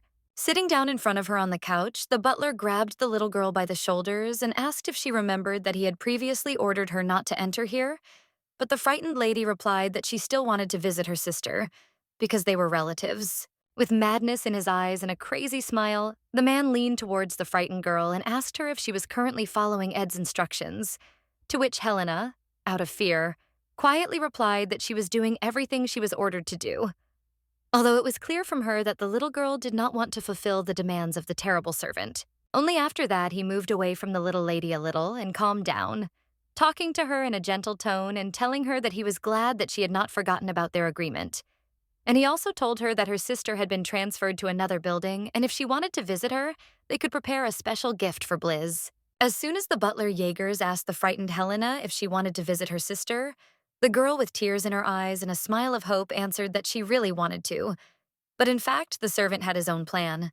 And when the butler told Helena with a smile that he had just prepared something amazing and very striking for her, he meant a beautiful plush bunny with a pink bow, which clearly had more than just a purpose. The thing is that the days before, the butler was clearly unwell and something was bothering him, because of which his hair was disheveled. There was sweat on his face, and he himself was pounding the wall with his fist, talking to himself about how a certain woman was bothering him even after death. He remembered the happy Shesa with Blizz, his precious child, realizing that now this lady had caused him many problems, because her daughter could prevent him from fulfilling his plans regarding the Labian family, because Helios had already unexpectedly recognized her as his own and legitimate daughter. But when he knew that behind him on the furniture was that very plush bunny, he smiled, realizing that not all was lost and he would resolve the situation using radical methods. He asked himself with a smile whether it was possible to solve his problem by chance alone. But when he looked at the cute bunny with big ears, he already understood that he would create this same chance with his own hands under the guise of terrible circumstances. That is why, after some time, a joyful Helena appeared in front of Blizz with exactly this bunny, which made the protagonist happy, realizing that her sister had not forgotten about her and even brought a gift in the form of a charming, large toy. Helena carefully placed the bunny in her sister's crib and thought that, fortunately, she found out where exactly the baby had disappeared to, because she had previously been afraid that she would not be able to find her at all after her sudden disappearance. However, when Helena wanted to ask her little sister if her father had come to see her today, Blizz turned away from her as if she was tired of hearing the girl constantly talk about her father, as if he was the only one she was interested in and nothing else. There was a cute bunny next to her, but it seemed that despite it, she was still sad, because she already considered Helena's excessively frequent visits strange and annoying. Although earlier she could only dream about it, and she regretted that she could not speak yet. Helena was also sad, realizing that her father had given her sister a generous gift in the form of a separate estate, and she, who was also his daughter, was not getting anything yet, which is why the girl was almost sure that her father did not like her presence nearby. And when the girl suddenly exclaimed that it was incredibly difficult for her and all this was tiring, the blue-haired little girl looked at her with bewilderment and curiosity, trying to ask her a question about what happened, but only some squeals came out of her mouth. In the end, Hadina simply apologized for her behavior and admitted to the protagonist that she often says something strange because she does not understand how to behave around a small child. And at this time, the hair that the girl gave to Blizz was still in the crib. Then the main character remembered her past life, in which she had an adoptive father, who was both a teacher and a mentor for her. But now, remembering how she was little and was under his feet, Blizz realizes that her fate is very similar to Helena's experiences regarding her father. The first to break the silence was the heroine's older sister, who smiled sweetly near the bed and began to tell Blizz that this bunny was very cute and that the butler Jaegers gave it to her, who also allowed her to visit the baby more often. And after a little time had passed and Helena had to leave, the girl with black hair stood near the door and waved goodbye to the baby, saying that she would visit her again soon, and Blizz waved back. Before Galvania Gurnia had time to think that it would be nice to somehow bring Helena closer to her dad, since the girl wanted his attention so much, Radietta came into the room and immediately smiled, looking at the little girl and asking if she was having a good time with her sister. When the maid came closer and began to cuddle the little girl, Blizz also grinned cheerfully at her in response. But sometimes she did not understand how the maid knew that Helena was visiting her, although she immediately assumed that perhaps it was Radietta who was seeing her older sister off somewhere. But when she noticed a cute bunny in the baby's crib, she smiled in the same way, but even slightly suspiciously touched the soft toy with her hand, while the protagonist herself tried to say something, but squealed joyfully. Radietta took it in her hands and with red, clearly not kind eyes, a joyful and crazy smile told the girl that it was a very nice gift, which the main character did not notice, thinking that Ralita was doing her all the best. After that, as if nothing had happened, she smiled at the protangoist and said that her father would be here soon, and that was why she asked her to wait a little. But Blizz responded to this with whims, trying to say that she didn't want to see the annoying Helios here at all. And after a while, the gentleman really did enter the room and hurried to approach the baby, who was already in Radietta's arms, which is why Blizz looked at her dad and was to some extent glad that he was not too lazy to visit her.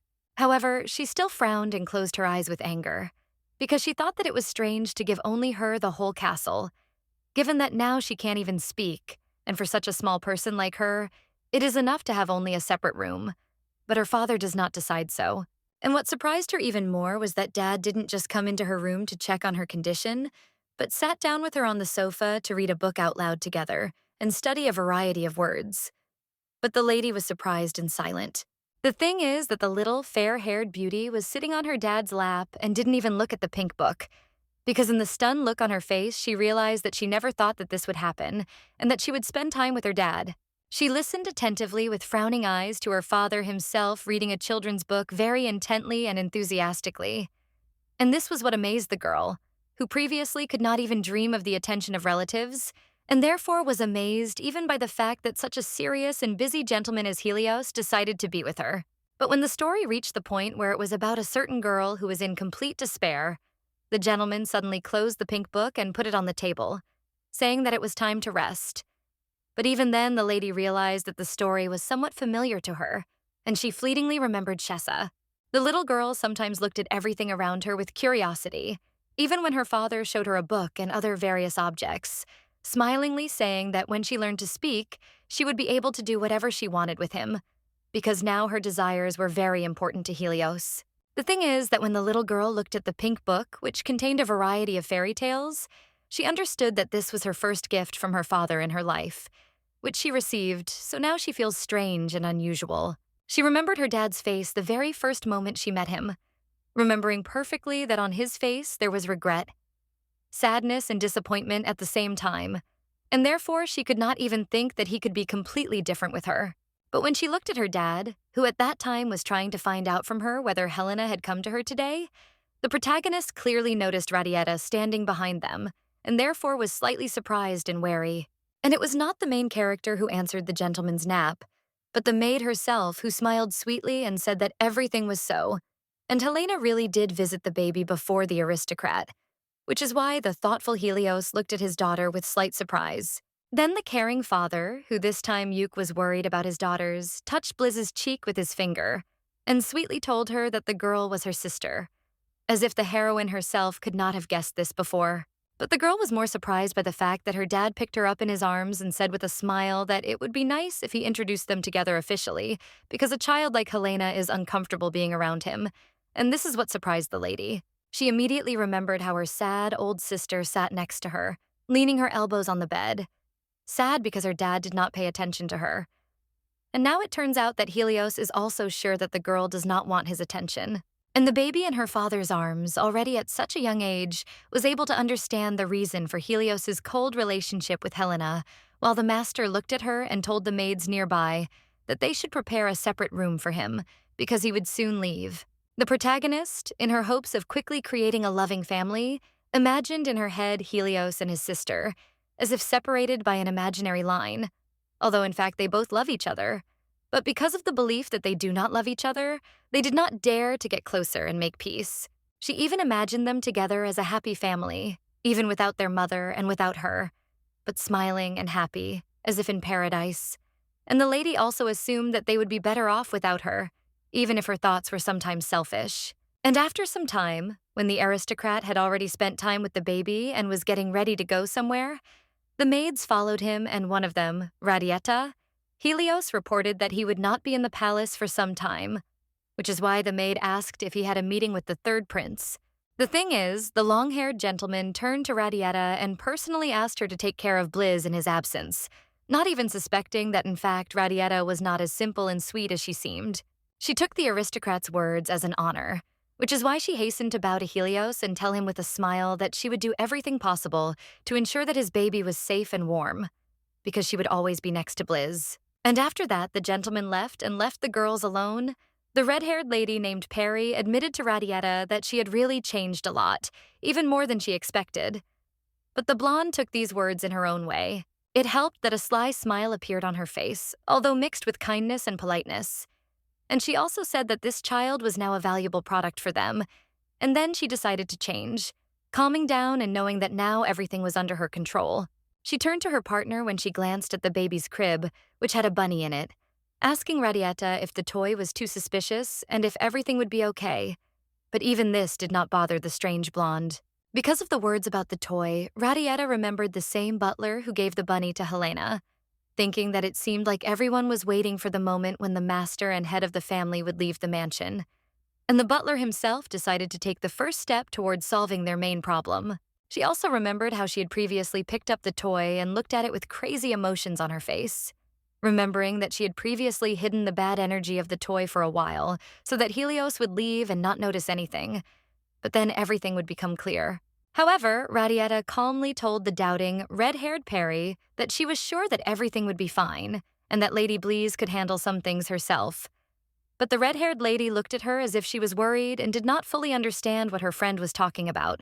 Radietta turned to her with a terrible smile and said with a light voice that if little Bliz could not cope with what they had prepared for her, she would simply die, and nothing and no one would be able to change it. And while the maid was clearly planning something and was already preparing to see with her own eyes what they had given the little girl and the bunny as a gift, Helios was already in front of the entrance to the magic cave, opening it with his purple magic, because he needed to get there. Taking a few steps inside the dark stone cave where there was no source of light except for the glow at the end of the tunnel, Helios looked ahead and clearly saw before him not that multiple and magical, that which is hidden from others in such a secret place. The thing is that in front of him was not just a sacred red stone, but a magical shell, in which was a huge, long sword that was sealed by the first member of the Labian family for centuries. But now Helios needs the weapon in order to give health to his daughter. He imagined a certain warrior with red noses and with the same sword in his hands, while everything around him was red, because then, holding it in his hands, but he was already going crazy, because only a member of this family has the right to own the Labienus family sword. I also imagined how the red-haired warrior tried to swing the sword, but had already gone crazy, because the cursed magic of the weapon was already beginning to affect him, because of which he would subsequently lose his life. And it was for this sword that Helios came here. However, just as the boy was wondering if the third prince would be able to obtain this sword and wield it, an explosion so powerful that it caused an earthquake was heard from afar, causing the master to widen his eyes in silent shock. He instantly turned around and realized that not far from him, where his mansion was visible from behind the foliage, Helios immediately felt a magical force of incredible proportions. And because of his incredible intuition, the master immediately understood that something terrible was happening in the palace. But 10 minutes ago, when none of the other hells suspected that something shocking was about to happen, Helena was studying in class. Or rather, holding a piece of paper in her hands and telling the teacher that she had finished the task. The butler immediately appeared in front of her and said that she had done her job well. But this made the sad girl look down and ask the servant if she would now be able to see her sister, since the butler would not even let her go to her. And when the butler said that first he would check how she had completed his task, Helena immediately became inspired, and with a smile told her teacher that of course she would answer all his questions, already hoping that the adult man would allow her to come to the girl. Taking advantage of the moment, the teacher first asked the girl whether it meant that a person's true abilities would awaken at the age of 20, since they say that the Labian generation is born again and again by strong magical spells.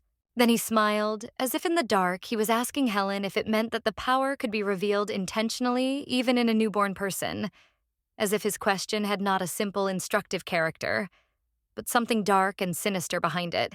The girl told the teacher with curiosity and seriousness that in such a case, a huge and deadly mana would flow out, which would put the child's life in danger. But if he survived, he would never be able to use magic again in his life. But when the butler in front of her suddenly started talking about a certain gift, the magic of which they successfully hid so that no one would notice it, Helena still smiled, but asked the teacher what he meant and what gift exactly he was talking about. And a chill seemed to run through her small body when he politely hinted to the girl that he had done something terrible to the bunny Bliz, because the object looked like an ordinary toy, but in fact was evil. But at that moment, the butler seemed to be praising himself and was not listening to the girl, because he was saying with his hand on his face that 2 days had already passed since the magic was cast on the toy, so it would soon run out and act like a slow-acting bomb. He waved his arms and laughingly told the heroine that then Helena would become her father's only successor, and in fact they were all doing this for her own good. But the little girl at the table was worried, realizing that it seemed the servant was talking about the death of her little sister. As soon as she remembered how she had given that very toy, which in fact turned out to be a trap for the defenseless Bliz, there was an explosion of incredible proportions, causing the furniture to rise into the air and everything to shatter into pieces. At that moment, the maid burst into the room, intending to be the first to enter the room and save the baby, shouting for the lady to go to hell as quickly as possible because there was an explosion in the western building. But she did not suspect that Helena did not think about herself at all. Helena, realizing that the baby could die only because of her, hurried to run away from everyone just to save her, not even paying attention to the panic around and the fact that she herself would probably suffer in the process. Meanwhile, the main character did not understand what was happening and why everything suddenly became dusty, why it became so noisy, and why it was becoming more and more difficult for her to breathe, which is why she could only cry and shrink, hoping that she would not die this time, already calling all her previously sincere hopes for a happy family false. However, she was not destined to die, because suddenly Helios, with his strong blue magic, rushed to save her and grabbed her in his arms with anger and fury at the situation, which surprised the girl, because she did not expect that her father would run to save her. Although he was excited, saddened by the whole situation, and worried about his daughter's life more than his own, he still tried to calm her down, smiling and assuring her that everything would be fine, because Dad was next to her and would never leave her, no matter what.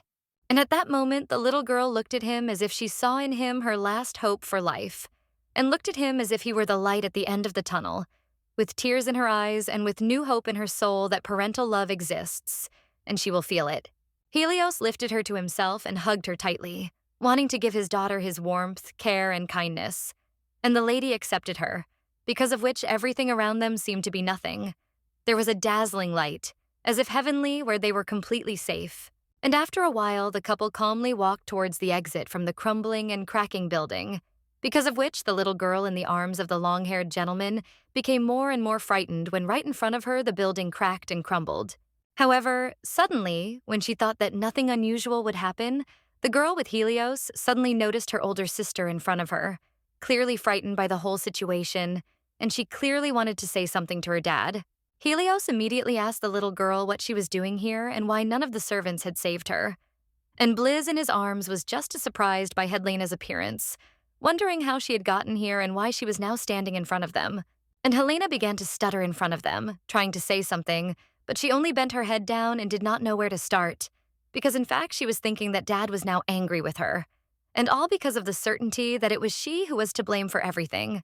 But even in appearance, Helios was not angry, because he was only worried about his daughter, trying to tell her that everything was fine and he was not angry with her. But Helena only cried, begging her father to forgive him for something, as if she was the only one to blame for everything. She tried to tell him about the butler and the toy at the same time, but her words were confused and the girl was shaking from excitement, standing uncertainly in front of her dad with the fear that he would reject her and never again give her fatherly warmth for her guilt in what she had done. Hearing this, the first to be surprised was Blizz, who looked at her older sister in shock, realizing that it was because of that toy bunny that everything happened.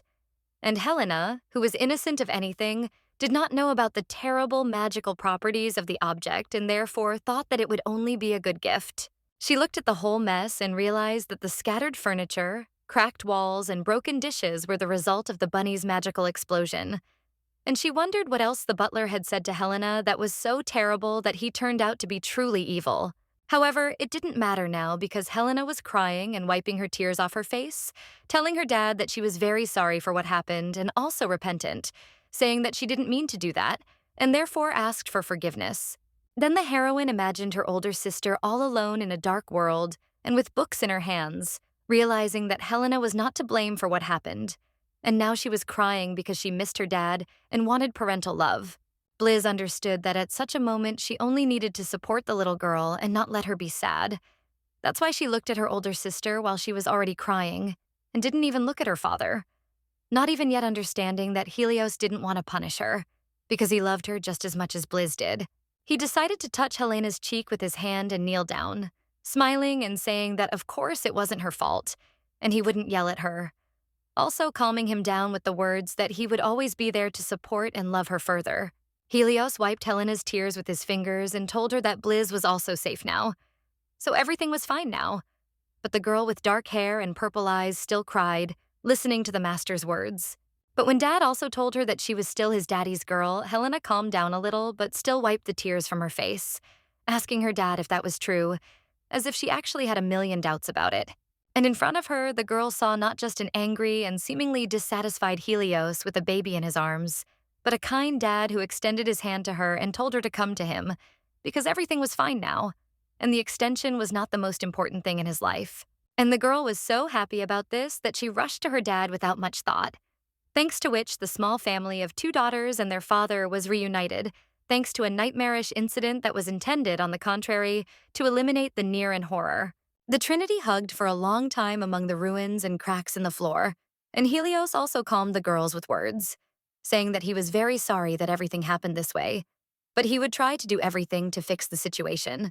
And suddenly he decided to introduce Helena to little Blizz and said with delight that this tiny girl was her little sister, which made both little girls look at themselves with shock and curiosity, and Helena had already stopped crying. The long-haired guy also looked at the protagonist with a smile, telling her that Helena is her older sister. In addition to this, he apologized to his daughters for not being able to introduce them earlier for his own reasons. Helena was incredibly happy to fully meet her younger sister and smiled at the protagonist sincerely and with admiration, telling Blizz that she was very pleased to meet her, which was evident, judging by the girl's joy. And then the girl with blonde hair was surprised, looking at her older sister and thinking that earlier she was afraid of never getting parental warmth in her life. And now, it seems, she feels it at the most. It would seem inappropriate, but at the moment that unites everyone. The girl also realized that she still wanted to live with them, laughing with her sister and dad, which even made Helios smile, watching how quickly his daughters found a common language and strove for friendship, which was the most important thing for him. And a few days after the explosion, when the main character thought that the restoration of the extension would not be quick, she suddenly saw a magic circle of purple color, thanks to which the building was really very quickly restored to an ideal state. Helios also began to devote a lot of time to his eldest daughter, often carrying her in his arms while the servants behind him were already carrying the indignant butler out of the mansion. And he turned back, realizing that he could no longer psychologically rape Hedena and do evil. After that, life in the mansion became much calmer and more fun for everyone, which is why Helena, in her dad's arms, often smiled and looked at the main character, asking her if she missed her, and warning her, for example, not to fall out of bed. But not everything was so calm and monotonous, because suddenly a small and lively pink cloud with a cute appearance appeared in the protagonist's life, which called her by name and began to smile, as if from happiness. She sat in her crib and looked at the flying pink cloud and did not understand what it was, assuming that it appeared because of the explosion. But suddenly the shell shouted to the baby that it itself was magic. The girl remembered that at the moment when her dad was saving her from the developing building, she heard children's laughter and assumed that it was the same cloud that the little girl had been staring at for days, even when she and her dad and sister were counting a book, and Helios was smiling and didn't even understand where his daughter was looking. And as soon as the girl realized that only she could see this strange cloud and could talk to it, suddenly, lying in her crib, she realized that it could read her thoughts, because when she asked it for a book, the cloud brought her an object in its mouth. She often pointed her finger at him and realized that it seemed that the cloud could not do anything bad to her, and he was completely safe if he still did not lag behind her, only talked to her and carried out orders. The thing is that at the moment when she pointed her finger at him, she decisively said that if he was going to be with her forever, then he needed to come up with a name. And she immediately asked if he wanted to be called a cloud. And as soon as the girl said this, the cloud immediately flew to the ceiling with joy, shouting to the heroine that it was incredibly wonderful, which is why the fair-haired lady looked at him with her mouth open, still pointing her finger at him. She watched as the pink cloud drew a heart in the air, calmly understanding that it seemed he liked his name, and she thought so to herself, still understanding that her body's capabilities were limited. However, when she looked at the cloud that was flying happily around her head, the girl merging into herself realized that with her new friend, it would be much easier for her to overcome difficulties. Remembering the mansion he is in, Blizz wants to quickly prevent the fall of his family and do everything to ensure that she does not live alone, but only strengthens the dubious authority of her duchy. The next day, the main character also thought about how she could help her family, whom she loved very much. She imagined how she was tearing pages out of one book, because she wanted to quickly change the plot of the story for the better. The first thing the lady remembered was her elder sister and the protagonist of the novel with white hair. Realizing that she could not allow her to meet the protagonist of the novel with whom she fell in love and from whom she suffered. And she also imagined her own house, proudly thinking that it was necessary to increase the influence of the family. In addition, the lady remembered some characters with light and dark hair, preparing for the worst, because there are 20 years left before the events of the novel, and during this time her enemies will use everyone and everything in order to oppose her family. She also remembered the red-haired main character of the story, who in the future would supposedly bathe in the attention of a variety of guys because of her beauty. And Bliz remembered her because she could resist her. Bliz dreamed of her being happy with her dad and older sister, smiling with them and being as if in a heavenly field with a clear sky, which is why the protagonist understood that she would do anything for such happiness. Motivated, the girl decided to ask the cloud for something, and she extended her hand to it as it flew closer to her, after which she asked it to take her to the butler's room. Meanwhile, in the Duke's office, Helios was already discussing something with the maid. And then he looked at the torn, plush rabbit that Helena Bliz had given him earlier and told Radietta that this item was a disguised artifact that increased magical power. Helios also told Radietta that when he entered the room, he felt nothing. He said that he knew that hiding the toy's energy was the job of the head maid, but Radietta herself remained silent with her eyes closed behind his back. After this, the embittered Helios turned to the maid, asking her whether she wanted to tell him something important or not. And from the tone of his voice and the look in the Duke's eyes, one could understand that he was in a state of restrained anger. Radietta immediately decided to apologize to the aristocrat with words, but the Duke replied that he did not need it at all, but he turned to the servants with an even more displeased look. Recalling the past when Radietta bowed to the Duke in farewell and promised him that she would take care of her daughter, Helios said that at that moment she swore to protect Bliz, but she deliberately hid the toy's evil energy so that it would take effect. Based on this, the Duke asked the traitor how he could now trust her, but Radietta, folding her hands, suddenly said that it was inevitable anyway. The maid looked at her master and told him that the devil himself would soon wake up, and at that moment her eyes glowed red, simultaneously showing coldness and severity towards her interlocutor. With the image of the adult and long-haired protagonist in her mind, Radietta also explained her words, saying that she did it in order to resist the devil. But excited by the maid's words, Helios turned to her and, with his mouth slightly open, said that it was still not decided and even the oracle had not yet descended to them. Looking at the maid with wild eyes that showed fear and worry, Helios told Radietta that there was therefore no need to test such a dangerous method on the child, even when she had not discussed anything with him. But Radietta continued to remain calm, as she once again explained her actions by saying that even if she had asked the Duke about it, he would have forbidden her to do so. So she awakened the heroine's mana without his permission. It was clear from Helios that this question was worrying him very much, taking all his strength, because he was covering his face with his hand. And at that time, Radietta advised the Duke not to make a fool of himself, because he himself knew everything very well. Introducing that same devil, Radietta reminded Helios that the imperial family and the 4 duchies exist to keep the Demon King in check. Sighing and closing her eyes, Radietta told the Duke that he should know that the demon's main enemy is their family, and that is better than anyone else. And he, more than anyone, should be prudent in this matter. The Duke was even more alarmed by the maid's words that this was their main role in this game, and Helios showed that he was even more wary than before. But the conversation between the Duke and the maid was interrupted by another servant, who loudly burst into their room and shouted that they had big problems, and Radietta immediately turned around, and Helios looked at the servant, who told everyone that the butler had escaped from the dungeon. Meanwhile, in another castle, the butler was already telling his master that Helios's security would be stricter than before, and the butler and the boss were in a dark office, where he placed his gloved hand on the table, where the butler also excitedly told the aristocrat that Duke Labienus had even used his power. To this, the stern gentleman replied to the butler that he still had to show what he was capable of, and all this time the servant looked down, excitedly agreeing with everything his boss said. After this, the aristocrat told him to sit quietly until he called him to give him some errands, and the butler immediately bowed, saying that he obeyed him without question. The mysterious figure with black eyes and hair glanced at the portrait of the beautiful blue-haired Shessa on the wall, telling her that her daughter looked very much like her. But Henry still turned away from the portrait, leaning on his arm and smilingly saying that the name Bliz sounded rather funny to him, and the aristocrat could not stop thinking about the main character, who turned out to be much stronger magically. Imagining the explosion of the heroine's great magic in his mind, Heinrich understood that even when the butler failed to complete his task, he was able to find out how great her mana was, that she even managed to survive and only received a slight fright. He thought that if Bliz also had Ed's power, it could further hinder his plans for the future.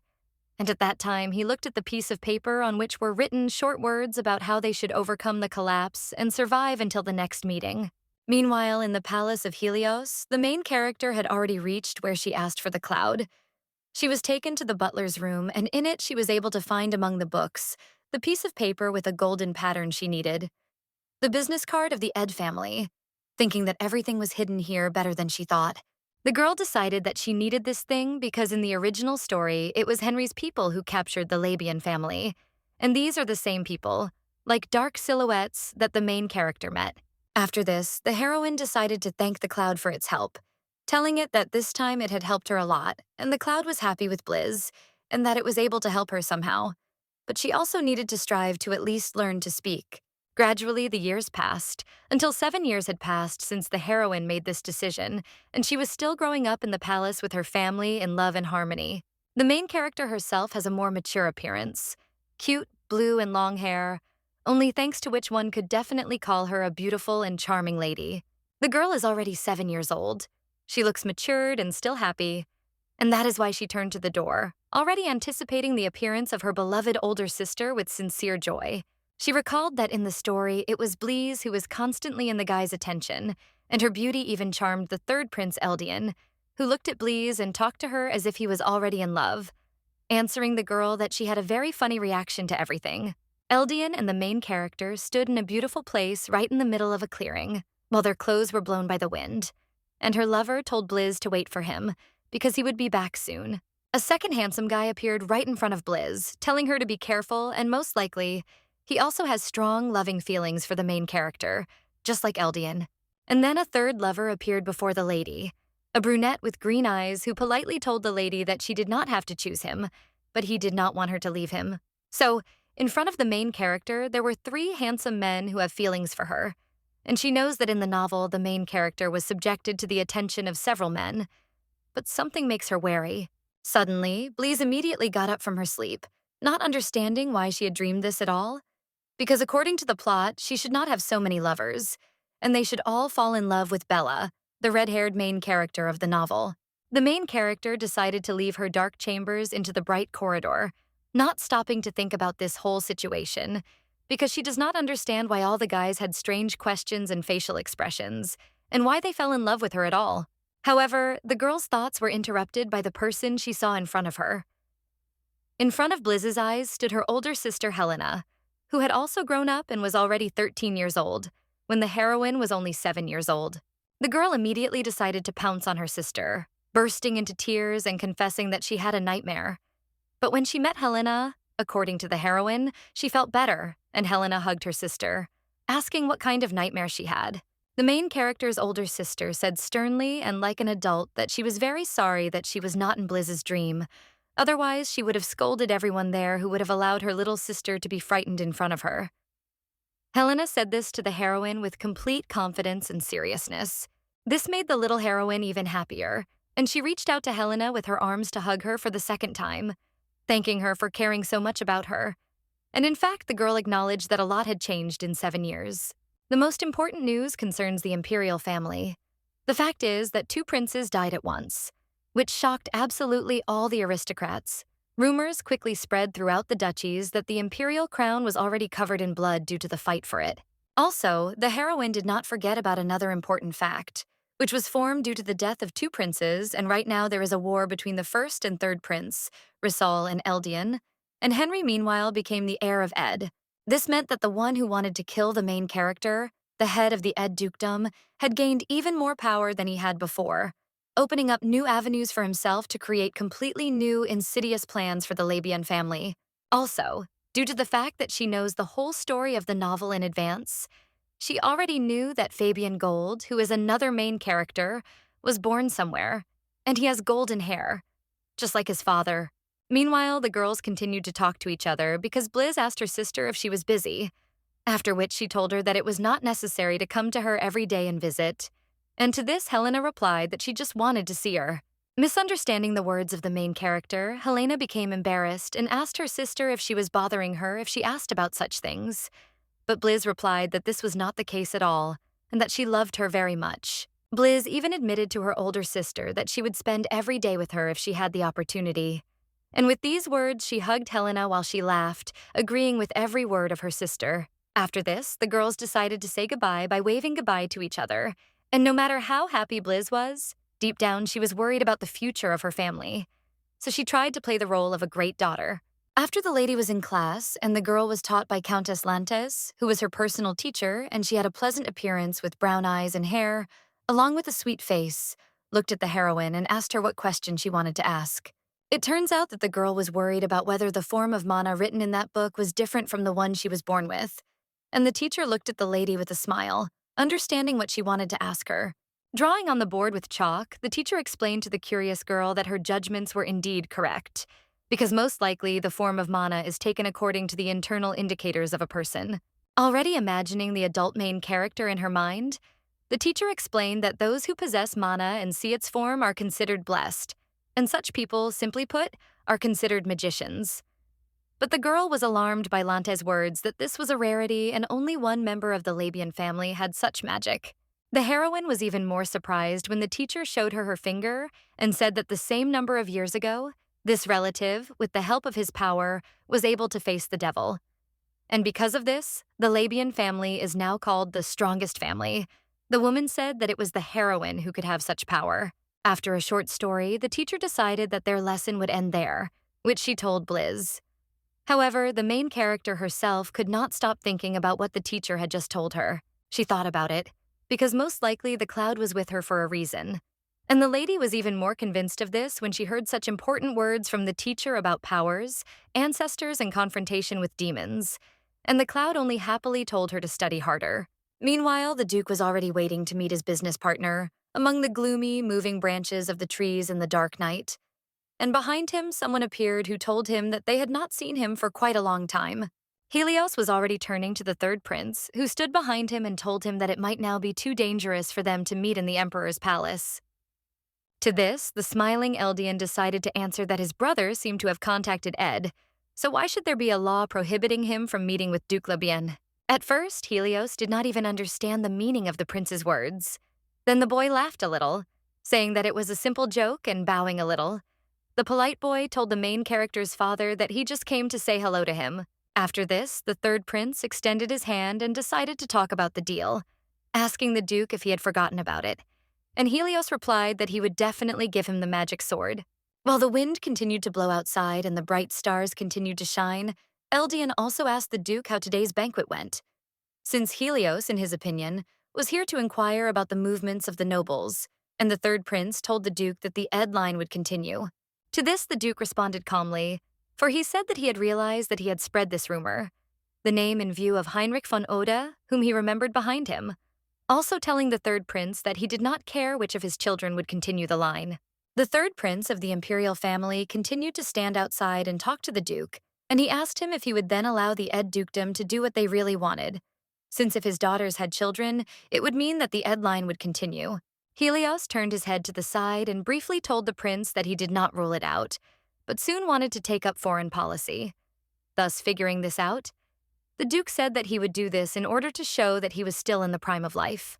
Helios decided to ask what he meant, and the third prince of the empire only sarcastically clapped his hands, laughing as if Helios had just made a joke. He told the Duke that this was exactly what he wanted to hear, adding that he really liked Helios's intelligence.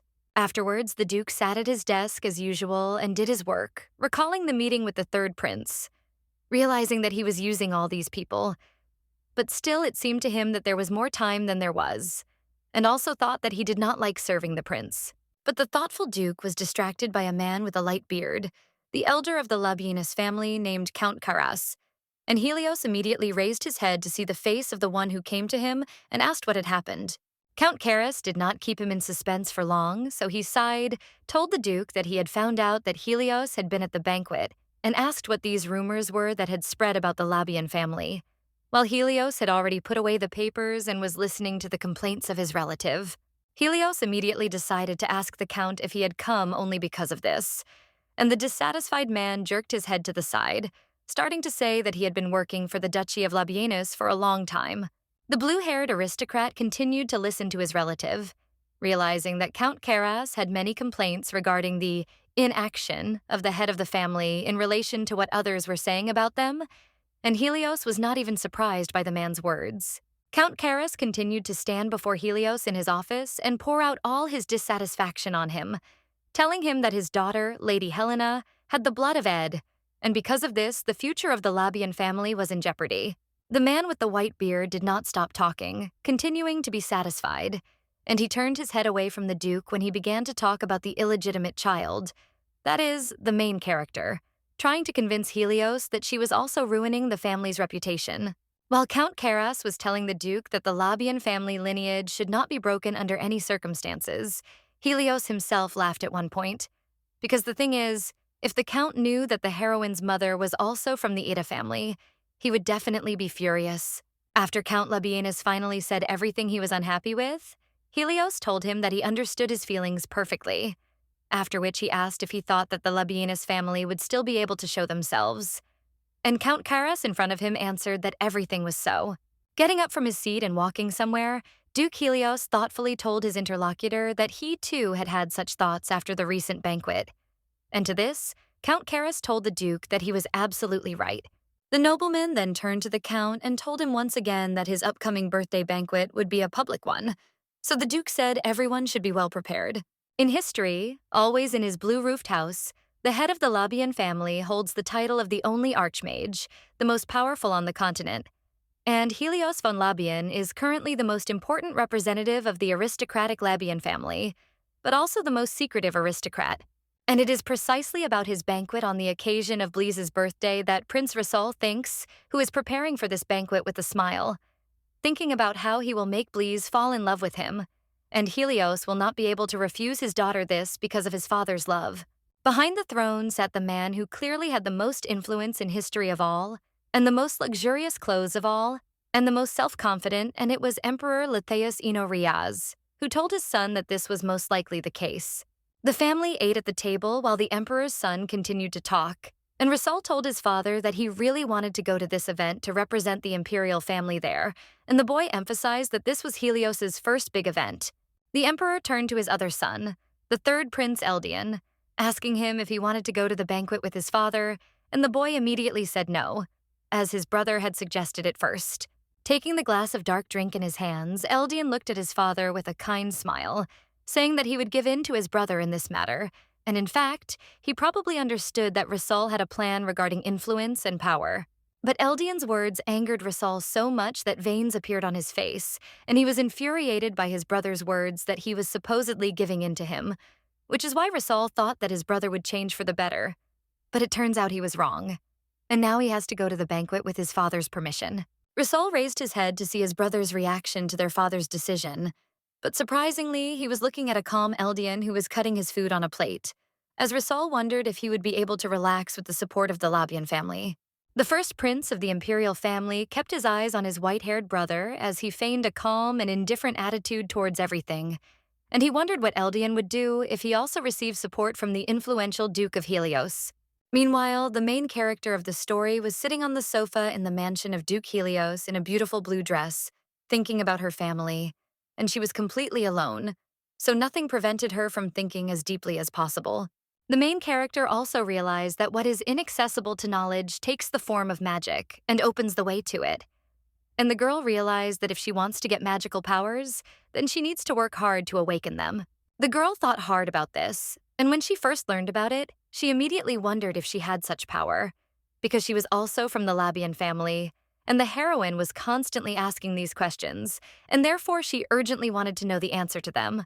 But suddenly, Blise remembered the same dream that she had recently had, and she remembered the faces of all those who bowed to him in love in their sleep, thinking that lately she had also been having strange dreams that were difficult to explain. The main character clearly remembers the face of the one who first approached her, saying that he would return because he had silver hair and deep blue eyes, which were decorated with a sweet smile of a guy on his face. Blise also did not forget about the second guy who was in love with her in her dream, because he had golden hair and eyes, and unlike the first, he appeared suddenly, also showing concern for the heroine, as if they were already a couple. The last person the girl saw in her dream was a guy with dark hair and green eyes, who even held the main character's hand, as if he wanted to get special attention or respect from her. All this confused her, but the girl decided to calm herself down, assuring herself that perhaps she dreamed of them because she knew them and was not sure of her judgments. so she would simply stop paying attention to it, because now this was not important. The main character remembered that in her very first meeting with the cloud, when she was still a baby, it seemed to her like magic, and the girl is still surprised that this miracle happened to her, because the cloud talks to her and has a shape. With such thoughts, Blizz, creating a spell with her hand, quickly came to the conclusion that she should ask the questions she was interested in from the cloud, because it clearly knew something more than her. The girl waved her hand, causing a magical pink light to appear in front of her. Immediately after this, an old friend of the main character appeared above her head, a cloud, which asked her if the girl had called him, and the main character did not keep him waiting for long, which is why she immediately asked if it was magic. The cloud flew closer to the main character and cheerfully replied that this is so. That is, it is real magic that she knows. And the protagonist touched the strange creature with her hand, amazed at the magic. While the cloud was wagging its tail with pleasure and hugging the top of the main character's head, Blizz herself could not believe it. She covered her mouth in shock, realizing that most likely she was also a magician if she had a cloud. Meanwhile, the main character of the story had already arrived, and the little girl saw several maids and her main servant Radietta in front of her, who asked the girl what she was thinking about so much. The sweet girl immediately ran to her beloved Radietta to hug her, shouting the name of other maids, such as Perry or Liliana, and the cloud also flew next to the heroine, but no one saw it except Blizz. Radietta's kind, red eyes looked straight at the main character as the cheerful young lady asked the maids how they got here if they didn't like crowded places like this palace. The girl was embarrassed by the maid's words that this day was special for everyone, and that Lady Helena and the master would come now. And the maids also told the girl that she was dressed so beautifully that everyone would go crazy about her. After some time, the main character guessed that today was a special day, since it was her father's birthday. But in addition to this, today, they would make their first appearance in high society in 7 years. And the heroine looked out from behind the scenes, surprised by the number of aristocrats at the celebration. A maid named Radietta noticed that the heroine was staring at the guests, which is why she decided to tell her not to worry so much, because she looks good and everyone loves her. But this girl only laughed ironically, remembering her smiling and kind but modest dad, with whom she once walked in the garden. She understands that she is now under his protection and they are on good terms, which makes her very happy, which is why she tries to behave calmly and not get nervous. And only thanks to this, the attitude of each servant in the palace towards the main character became completely different. And she remembers how the cook and maids of her father's mansion treated her with respect, for which she can thank Duke Helios, because it was he who made everyone consider the heroine of the story a full-fledged member of the family. However, the main character is well aware that people outside the palace are not as kind as her servants, because she knows that aristocrats often spread rumors about her, so everyone considers her an illegitimate disgrace. Blizz remembers that even her sister in the story did not treat her like a sister, for which the butler can be blamed, who, fortunately, is already in prison. The girl thought that this could cause problems in their family, and the heroine suggests that this is why Helios arranged the banquet to show that everything is fine, and his children are not yet broken by grief. But suddenly someone called her from behind, which made the joyful lady immediately turn back and seem to have flown to seventh heaven with happiness, because those who were next to her were very close people to her. Blizz was very happy when she saw her beloved sister in front of her. Helena was just standing in front of her, and the main character was already ready to fly to the seventh heaven with happiness. But also next to her sister was her father, who also came to please his daughter. The girl's face showed that she was incredibly happy with everything that was happening to her. And in response to the main character's compliment, Helena asked her sister if she was also beautiful today. And the girl really was in a rich and harmonious image, which consisted of soft blue roses. Duke Helios continued to talk sweetly to the main character, while the older sister looked at Blizz with a smile, and at that moment the main character realized that her family would always be with her, and this was very important to her. With the thought that she could cope with any difficulties, the girl was already angrily ready to appear for the first time in front of a crowd of aristocrats, and a loud voice of a man announced that Duke Helios and his 2 daughters would be coming now, after which the main door to the hall opened slightly.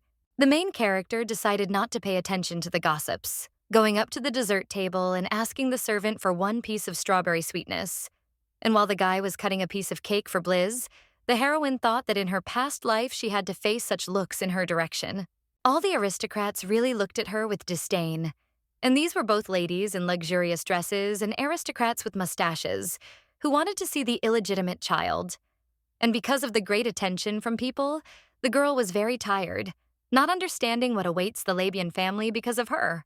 Therefore, the heroine decided to just stand and eat the strawberry dessert with discontent. But Fabian could not help but notice this, which is why he approached the girl from behind, leaned over, and asked if everything was okay. The heroine answered that everything was so if that was the will of fate, and Bliz's words surprised the servant so much that he asked the girl where she learned such words. Bliz was in no hurry to answer her subject's questions because she remained silent, looking at how her father was surrounded by various aristocrats when they all had a nice conversation with him, which was not surprising because Helios was the hero of the occasion. The main character also watched her older sister, who played in the company of her peers, and in her company there were different aristocrats. But among them stood out a boy who had a classic suit with a tie. The main character's attention was drawn to the fact that this same boy allowed himself to touch Helena, pushing her away from him. And at that moment they seemed to be shouting at each other, while everyone around was alarmed by what was happening. The first to notice the stunning event was a servant named Fabian, who watched what was happening with his mouth open and seemed to have turned into a statue, not believing his eyes, which saw that someone had pushed Helena. Noticing only that her sister was being touched, the main character of the story, stunned, put her dessert in Fabian's hands, looking at all this with stunned eyes and telling him that she must immediately help her sister. And Fabian was no less surprised than the girl herself. The small and short main character immediately approached the boy and Helena, drawing attention to herself. And Helena looked at her sister in surprise, not understanding what was happening, and the young aristocrat did the same. The main character dared to appear right in front of the boy, point her finger at him, and angrily ask who he was that he allowed himself to touch her sister. And the girl was so angry and furious that she would not leave this situation just like that. The guy looked at the heroine with such a mockery and a wide smile that everyone instantly felt uneasy, because the bully looked at Bliz and told her that he was just cleansing Helena with his healing power. After that, the young boy turned to Helena with the same smile, saying that he forgot to introduce himself. And the guy also said that he is Frey von Agenta, and he can use the power of purification better than Helena herself. After introducing himself, Frey continued to say that they should forgive him for his rude behavior. But the healing magic that Labian's successor could use was only available to blood relatives. The main character was behind Helena, but this did not mean that she was afraid, and the lady was very angry, realizing that Frey wanted to humiliate her sister, showing that he had this ability, but she did not. At that moment, imagining the berry in her head, the heroine remembered that the power of the imperial family and the 4 duchies is indeed determined by the strength of the most capable descendant, and the power is most often taken over by the direct descendant. But not always. The girl also imagined that she was releasing a white dove from her hands, which was bandaged with a white bandage. And now the heroine understands that the word healing has a deeper meaning than she thinks. Meanwhile, the boy continued speaking, arrogantly telling Helena and Bliz that the Labian family's special ability is healing, and he hadn't heard that Helena's ability had already been revealed. Smiling widely, Frey also told the young Helena that she shouldn't worry too much about him not being able to use his power, as he and the boy even told her that she wasn't the only one, as if Helena was sick with something. While the young gentleman was humiliating Helena in front of everyone, Count Karas was watching along with the crowd, and he was also interested in what was happening. To further humiliate Helena in front of everyone for her lack of power, Frey, with crazy eyes, told her that only the best of the best could claim it, which is why he has this ability. But the main character was not going to tolerate this, and she clenched the fabric of her dress into a fist, realizing that although she was small, she was smart enough to put the impudent man in his place.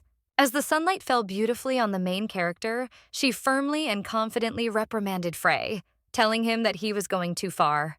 While in the hall, which was incredibly beautifully decorated and prepared for the banquet, the main character continued to say that today's celebration was arranged on the occasion of her father's birthday, as well as to strengthen the unity of families. Despite Helena stopping the main character, she continued to point her finger at the boy, telling him that he had said very rude words. Meanwhile, Count Karas listened perfectly to the words of the young girl and could not understand where she had already learned this, and how she could point out the mistakes of people at such an age with such confidence. And for him, this was very commendable. The little girl kept pointing out to the older boy that his behavior was only laughable, when Frey couldn't understand how a little girl could talk to him like that. But the main character was already losing her temper with rage, screaming and asking the young master why he was touching her sister at all and why he was insulting people, chatting left and right about this healing, and this frightened Frey very much, which is why he moved away from her step by step.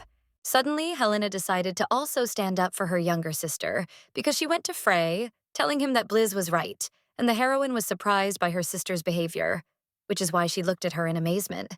Standing right in front of the boy, Helena told him that, as is well known, family power is passed on not only to the closest descendants, he also has the right to it, and it is noticeable from Frey's face that his ego is a little lowered. Looking honestly at the young gentleman, Helena put her hand on her cleavage and told not only him, but everyone, that he really wanted to put the Labian family in a bad light, which is why he was saying such things. Helena also placed her hand on the protagonist's shoulder, continuing to tell the aristocrat that he had started to touch on personal topics of the Labian family members, which was even more punishable. The two sisters kept close together while Helena pointed out to the aristocrat that insulting her sister, even in the presence of others, was very low and ill-mannered, as for a nobleman. However, the main character was more surprised that her older sister told the offender right in front of her that he should acknowledge Blizz as the legitimate child of Duke Helios, and also apologize to her for insulting her. Helena looked at Blizz in exactly the same way, showing her smile and love, and the heroine of the story realized that she had never protected anyone. But for her own sister, she was ready to do anything. Also looking at Frey, the girl realized that he was even more embarrassed than she was when he humiliated her, and Frey looked confused, trying to cope with the shame he felt. The girl noticed that all the aristocrats at the party were already anxiously gossiping, telling each other what had just happened, and that the main thing for Blizz now was not to lose face and get out of a difficult situation. Sighing, the small blue-haired lady began to tell Frey that she understood everything perfectly well, and that she realized that he, like no one else, was proud of the Labian family. Raising her head and speaking louder, the girl warned the frightened young man that he was doing wrong, and the heroine also asked him to apologize once again if he cared about Labian's future. The main character continues to think that if Frey admitted his mistakes, he would understand what a bad person he was, and Blizz looked closely at the guy, who hesitantly wanted to say something, and therefore opened his mouth with sweat on his face. As the girls expected, Frey bowed low before them, saying that he had indeed made a mistake at such an important event, and the heroine of the story was happy because her easy plan had worked.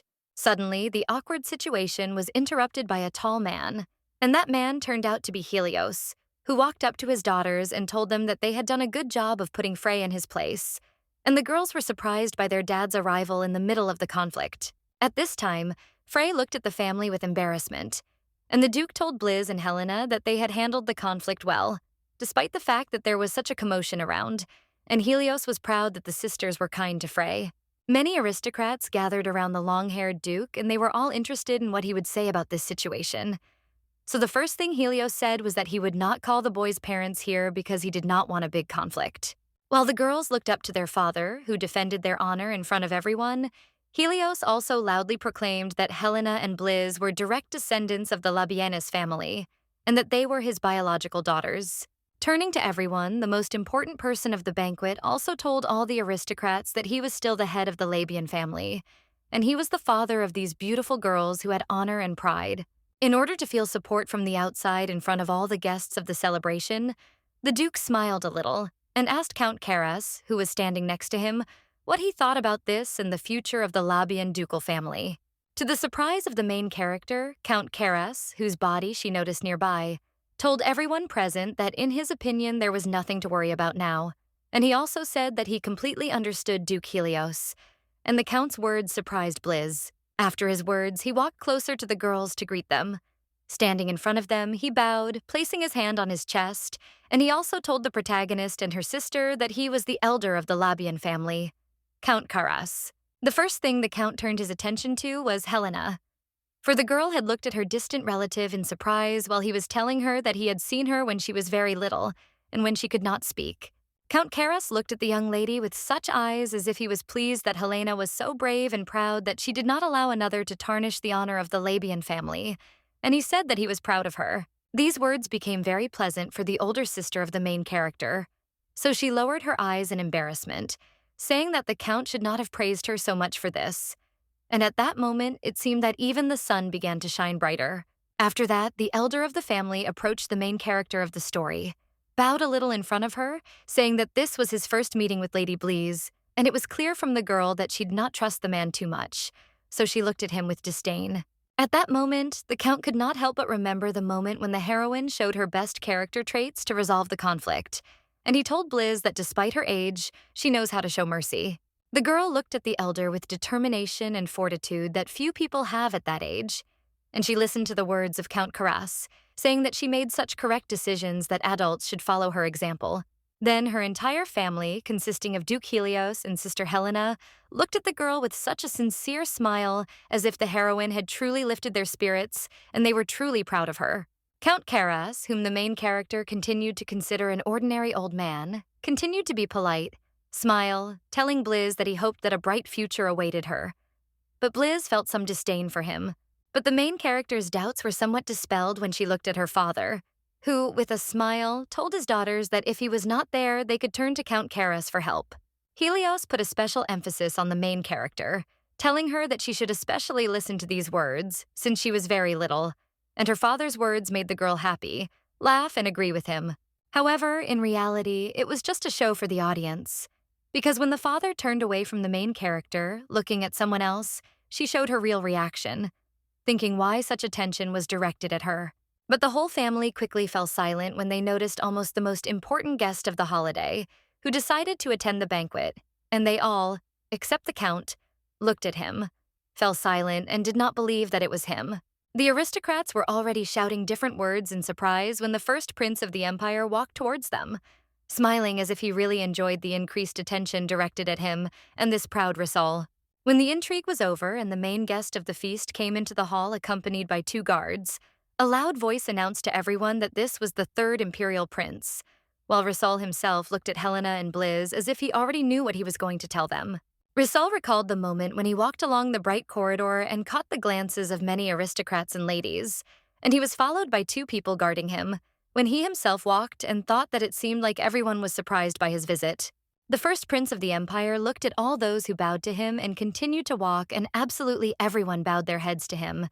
But he was not surprised, because he was sure that he was the one who would rule the empire in the future.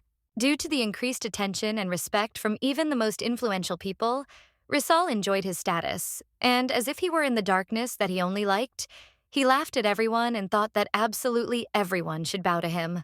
Meanwhile, the Duke, the main man of the party, had already stood right in front of the prince to greet him, and the first thing he did according to etiquette was to wish him that his noble steps would always be filled with glory.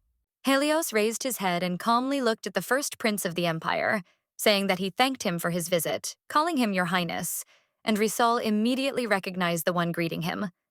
It was Helios von Labian, the strongest mage on the continent. After the greeting, Rissol spoke first, waving his hand and saying that he was indeed in a hurry, but was still late, and Helios told him that it was no big deal, then looked at his daughters and told Rissol that they were his children. The first to greet the prince was Helen, and she made a polite curtsy, taking the fabric of her dress in her hands and bowing to the first prince. And then the little girl aristocratically said that she welcomed him to this holiday. The girl also bowed her head beautifully, saying that she was sincerely glad to see the prince at such a celebration, also saying that she was Helena von Labian, the eldest daughter in the ducal family, and Rissol immediately paid attention to her.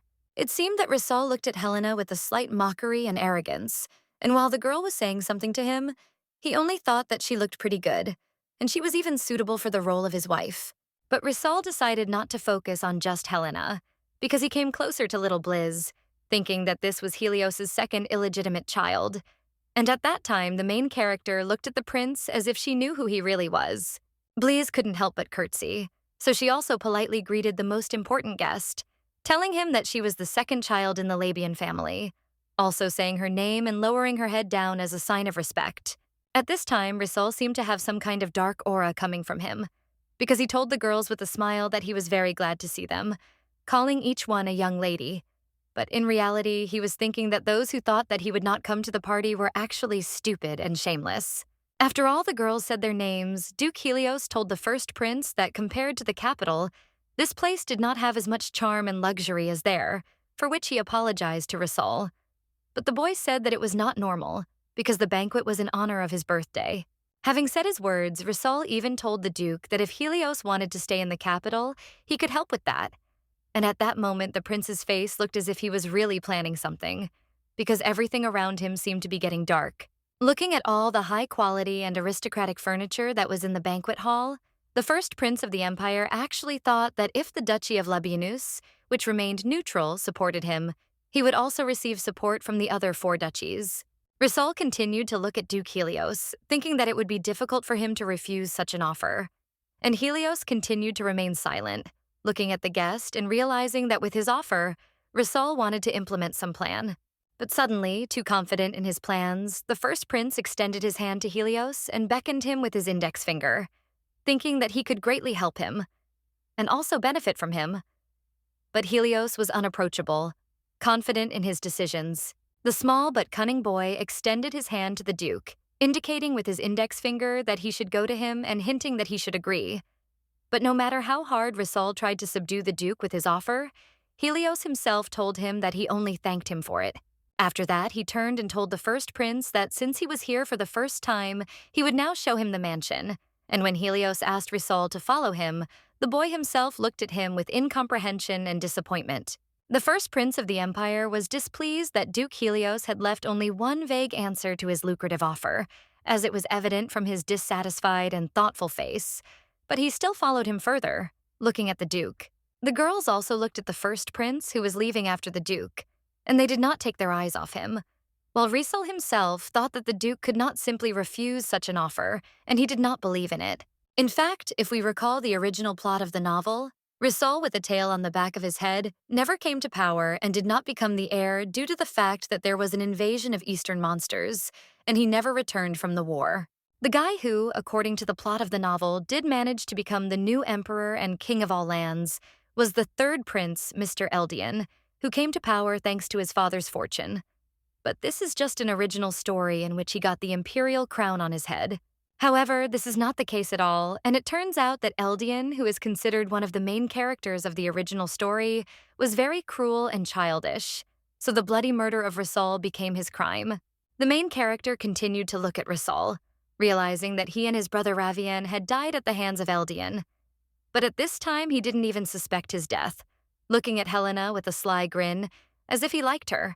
The main character couldn't help but notice the strange looks from the first prince, and she also looked at him with contempt, not understanding who he even thought he was and why he was looking at her sister like that. From her anger, even the world around her loses its bright colors. However, the girl decided to take a deep breath and exhale, realizing that now she needed to calm down and take some measures, and not think about what a fool Risol really was in real life and in the novel. Also, thanks to the novel, the main character already knows that the cunning and treacherous Risol has already received support from Edgar, but apparently this is not enough for him if he wants support from her father, who is actually influential.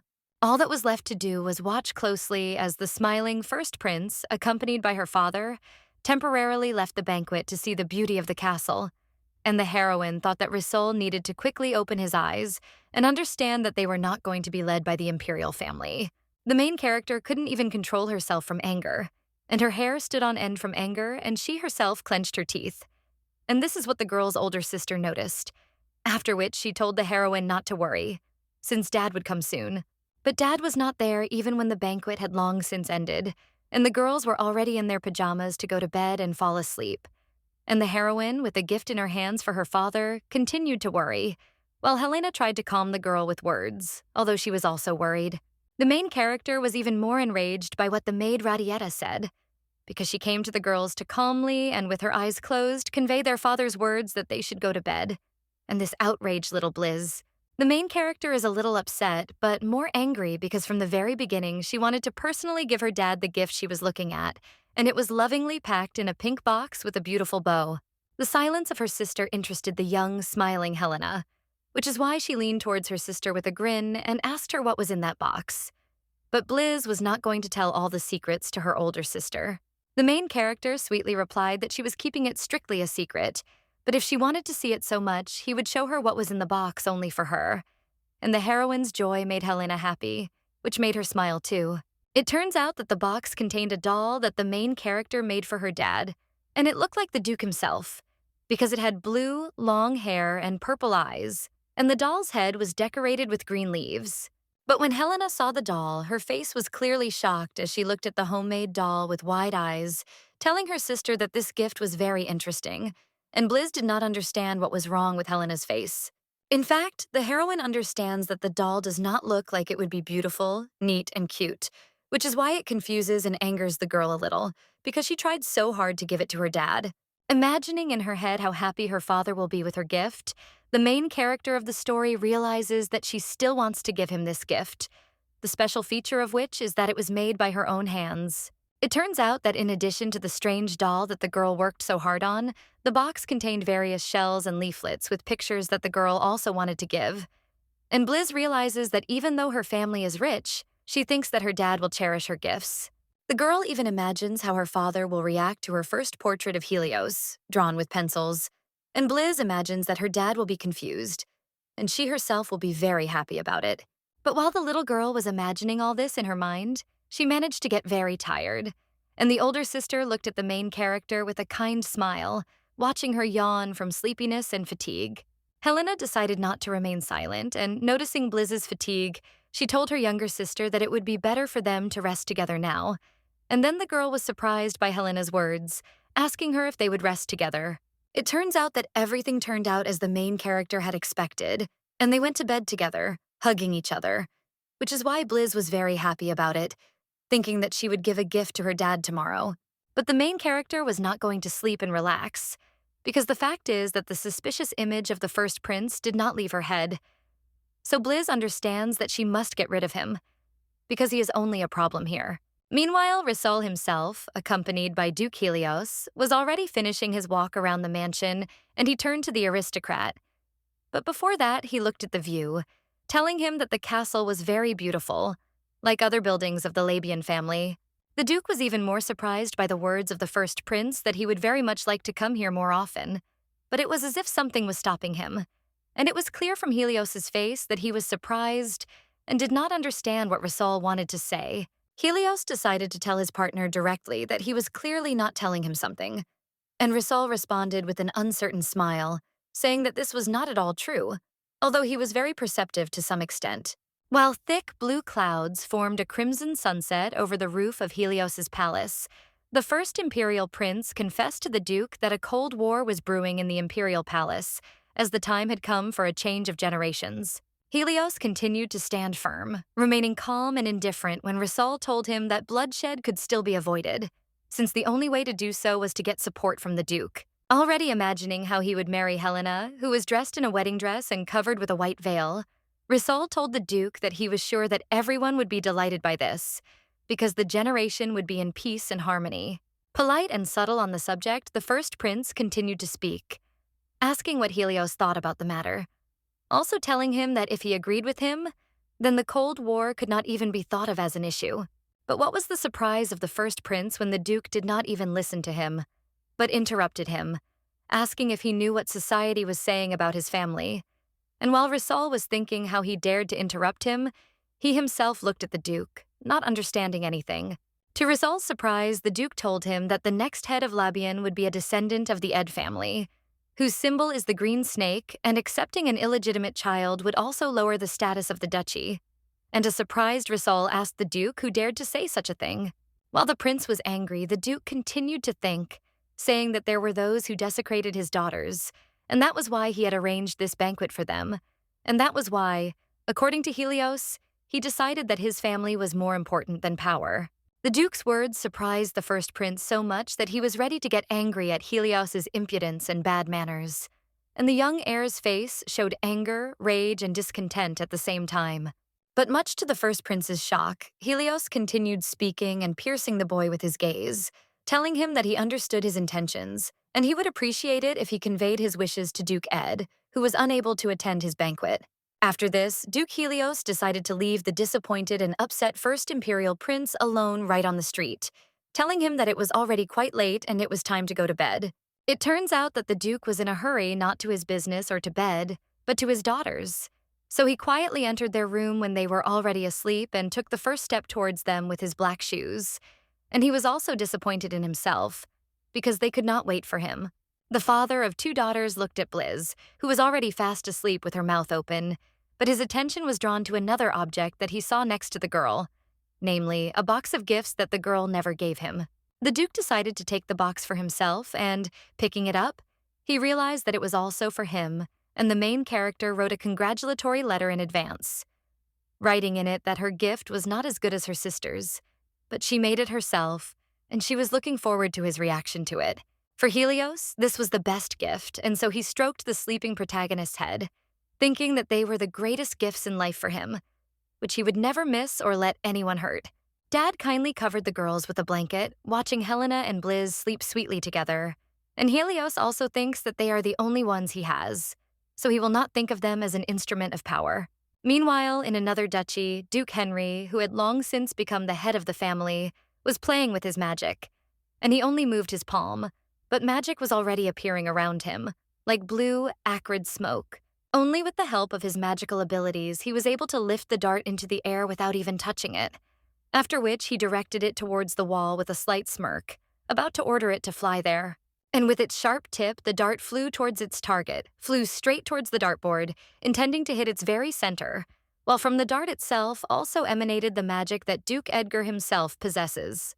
However, no matter how hard the Duke tried, he could not make the dart hit the center of the target, because it did not even hit the target itself, but pricked itself against the wall, which Henry saw, and because of which he sighed heavily and disappointedly. Yuka turned black from magic. He kept talking to himself, saying that even after 8 years he couldn't control it.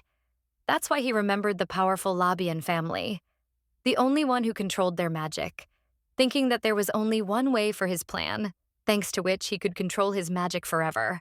He remembered little Blizz, who apparently possessed the most unusual magic of all the members of the Labian family, and Heinrich understood that if she inherited Labian's power and manifested it, he would immediately absorb her. Already imagining how he does it, like a poisonous green snake, Henry understood that in this case he would definitely be able to control his magic, which would give him a huge bunch of privileges and advantages. Realizing that all of this depended only on the main character, Heinrich only squeezed his hand, which was burning with black, uncontrollable magic, hoping that Helios's youngest daughter would grow up with this ability. The next day, the Labian family was already outside in luxurious, comfortable clothes and in high spirits, and the main character was delighted with the good weather, because today they had a long-awaited family picnic. All this was only because Helios's hard work was finally over, and the girl turned around and looked at her smiling dad, just thinking about it. The little family was already sitting down at the future picnic spot, having chosen a flat clearing with soft grass for this, and the main character joyfully asked her dad to hug her, and Helena asked her why she was behaving so stupidly. Helios was already holding the girl in his arms, hugging and telling Helena that if she wanted, he could hug her too. And the heroine also looked at her sister with kindness. To this, Helena responded with some disdain, saying that she was too old for that, and also that the girl believed that hugs were only for very young children, like Blizz. But Helena had a way out of this slightly awkward situation, because she extended her palm to her dad and sister, intending to say that she had another solution for this. Closing her eyes and showing her displeasure at just being hugged, the girl said that if her father wanted to touch her, the best way for him to do so was by touching her hand. And so the little family walked on through the grass, while Helios looked at Helena with a smile. And the main character thought that even if her older sister thought that she was an adult, she was still just a child. The joyful girl continued to splash out her joy, telling her dad that today's sandwich would be incredibly delicious, and Helios did not understand his daughter's words when he asked her about it. But the girl no longer cared. Father and daughter continued to follow Helena, while the main character continued to sit in the arms of Helios, whom she loves very much and to whom she became very attached. The family of father and two daughters were having fun together, and Helios would turn around and watch as Blizz was having fun with her older sister, telling her dad to look at how she had learned to jump high. And Helena would only tell her to do it more carefully. Meanwhile, Helios was already preparing everything for the picnic, laying out the necessary items, while behind him the main character continued to have fun with her sister, telling her dad to wait for her. The main character was happy with literally everything that was happening around her, because she laughed and smiled with joy, realizing that she can give love to her family in return, and she hopes that it will always be like this. It turns out that the family wanted to play with a ball, but when Helios threw the ball too high and far, it rose right above the tree branches. after which it fell far beyond the family's playing field. But for the protagonist, this did not seem to be a problem. But this did not bother the main character, because she had already run to the ball, telling her worried father that she would bring the ball back very quickly, and Helios still shouted after her to be careful. After that, the girl continued walking along the grass after the ball, thinking about whether she had already gone far, and whether her father was worried about her now. But she was still going to bring him the lost ball. As it turned out, the ball they were playing with fell into the lake, which for some reason was very dark, and the water in it did not have a simple color, but a blue-violet hue, which was a little strange. The main character was able to notice a ball floating on the water, and she was already walking towards it, not noticing that the sky had suddenly darkened, but just now they were playing with a ball under a clear sky. Despite all this, the girl touched the ball and was about to go back, telling herself that she had found it. But the water in which the ball was floating was still a strange black color. When the girl was about to go to her dad, she couldn't help but notice that a strong wind suddenly rose, which was very strange. And Blizz also noticed that there were trees growing around the terrible lake, but they didn't have any foliage. What scared the girl even more was that she heard a scary, clear voice that told her to come here. And the heroine was scared, which was visible on her face. Blizz came closer to the water, continuing to hear a strange voice and thinking that it seemed like someone was clearly calling her. When the terrible magic waited for the moment to attack the defenseless main character, a pink cloud appeared in front of her, which shouted to her with malice and courage that it would protect her from evil. Blizz was shocked that a piece of her magic decided to sacrifice its life just to save her from the insidious witchcraft, and so she fell on the grass and watched as the evil cloud spent all its strength to save her. Suddenly, the main character of the story noticed a suspicious tree from which strange magic seemed to emanate, and she realized that at one moment a strong wind blew. Everything around became dark, and this tree seemed to be calling her. Meanwhile, the girl's father was already looking for the main character everywhere, because he was shouting her name and calling her to him. But she did not respond, which alarmed Helios, and the aristocrat was increasingly worried about her, because he understood that something was wrong. But he didn't have to search for long, because thanks to intuition, the gusts of wind and sounds, he quickly found her near a tree and a lake. Noticing that Blizz was lying on the ground, calling out to her dad in response, and at that moment, Helios seemed to feel a light that eased his anxiety. Helios was able to quickly come to the main character to find out what happened and provide assistance. And Blizz immediately told her dad that she had witnessed something strange, which the worried dad asked her about again. The Duke immediately turned to the mysterious tree, realizing that his daughter was talking about this, and he also saw how it emitted strange energy. And Helios, as an experienced magician, was able to quickly understand that this was devilish energy. The heroine's father took his daughter in his arms, not taking his eyes off the tree, because he thinks that his servant, Radietta, was right when she said that the devil's omen is so strong that it penetrates through protective magic. To calm his daughter, Helios stroked her hair, thinking that the protective seal had definitely weakened, and if that was the case, that Blizz, who saw this, would have to seal the devil and save everyone. After this, Helios decided to put a seal on this place himself so that the demon's magic would not penetrate the world. And while he was casting a spell, he swore to himself that the heroine would not have to fight this alone, and that he would protect her to the end. The main character was touched by her dad's words when he looked into her eyes and promised that he would always be there for her. And this made Blizz touched and look at him with sincere, happy eyes. The situation was resolved in the end thanks to Helios's magic circle in the sky, which prevented the dark magic from harming Blee and spreading, and the father breathed a sigh of relief, realizing that this time everything worked out. After this strange incident, the family decided not to discuss it because they had a quiet picnic, after which they returned to the castle, where Helena tried on the brooch while the heroine of the story told her whether it sat crooked or not. Helena adjusted her hair ornament, after which Blizz told her sister that it looked very beautiful and elegant on her now. And Helena was pleased with the girl's words, for which she thanked her. The little girl continued to tell her sister with a smile that the star brooch suited her very well and complimented her image, which made Helena embarrassed, saying thank you to Blizz and for deciding to give her such a gift. Blizz continued to have fun with her sister, telling her that she bought these decorations with her first pocket money. But in fact, this is not so, because it is a protective artifact to protect Helena from the magic of demons. And the lady remembered this when there seemed to be no more fun around, but darkness existed. The girl couldn't help but remember the moment when she saw her dad's face after the incident with the magic tree, and he told her that there was nothing to worry about. but looking at his emotions, Blizz realized that this was far from true. The main character decided to protect her sister, first of all, because she already has a cloud that protects her from dark magic, although she did not remember this in the original novel. The heroine could only watch her happy sister, who thought that it was just a decoration, and Blizz was glad that she guessed that she was defenseless and had strong support in the form of her family.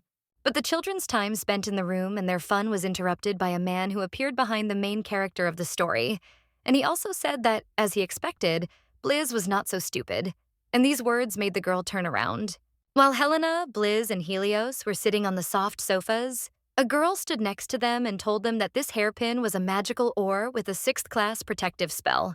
Just from the words of the expert, the two girls were surprised, and even the heroine herself was shocked, because she did not know about this before. And the fact is that items with the 5th and 6th class of enchantment are very good at protecting against evil spirits. The girl, who was clearly an expert in stones, even turned to the Duke with a smile to tell the girls that Helios himself could confirm that this stone was not genuine, and Helios really said that it was a 6th grade spell.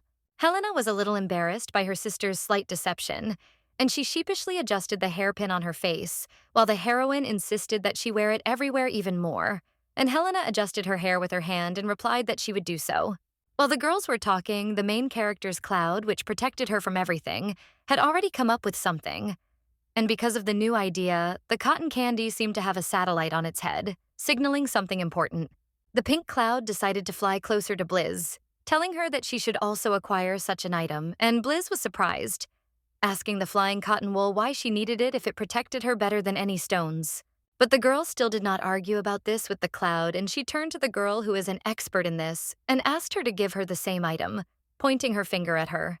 The girl was not surprised by the main character's request, so she immediately decided to offer her something, and she showed Blizz an item with a decoration that was blue.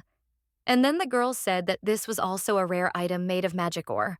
It was precisely this kind of object that the cloud spoke for, and when the girl offered it to the heroine, it moved, telling her to be sure to take it, because it is ideal for protection against dark magic. But the main character still had doubts, which she told the cloud, and then it answered her that this was an ideal item because if the magician poured his mana into it, this thing would turn into a weapon capable of piercing any metal. After these words, the girl took the strange object in her hands, examining it from all sides, and she was very interested in how it could protect her. But she believed the words of the cloud more than her doubts. Continuing to examine the object in her hand, the girl understood that even if she lost it, she would be able to find it almost always, which is a very good feature, and Blizz decided that she would take it.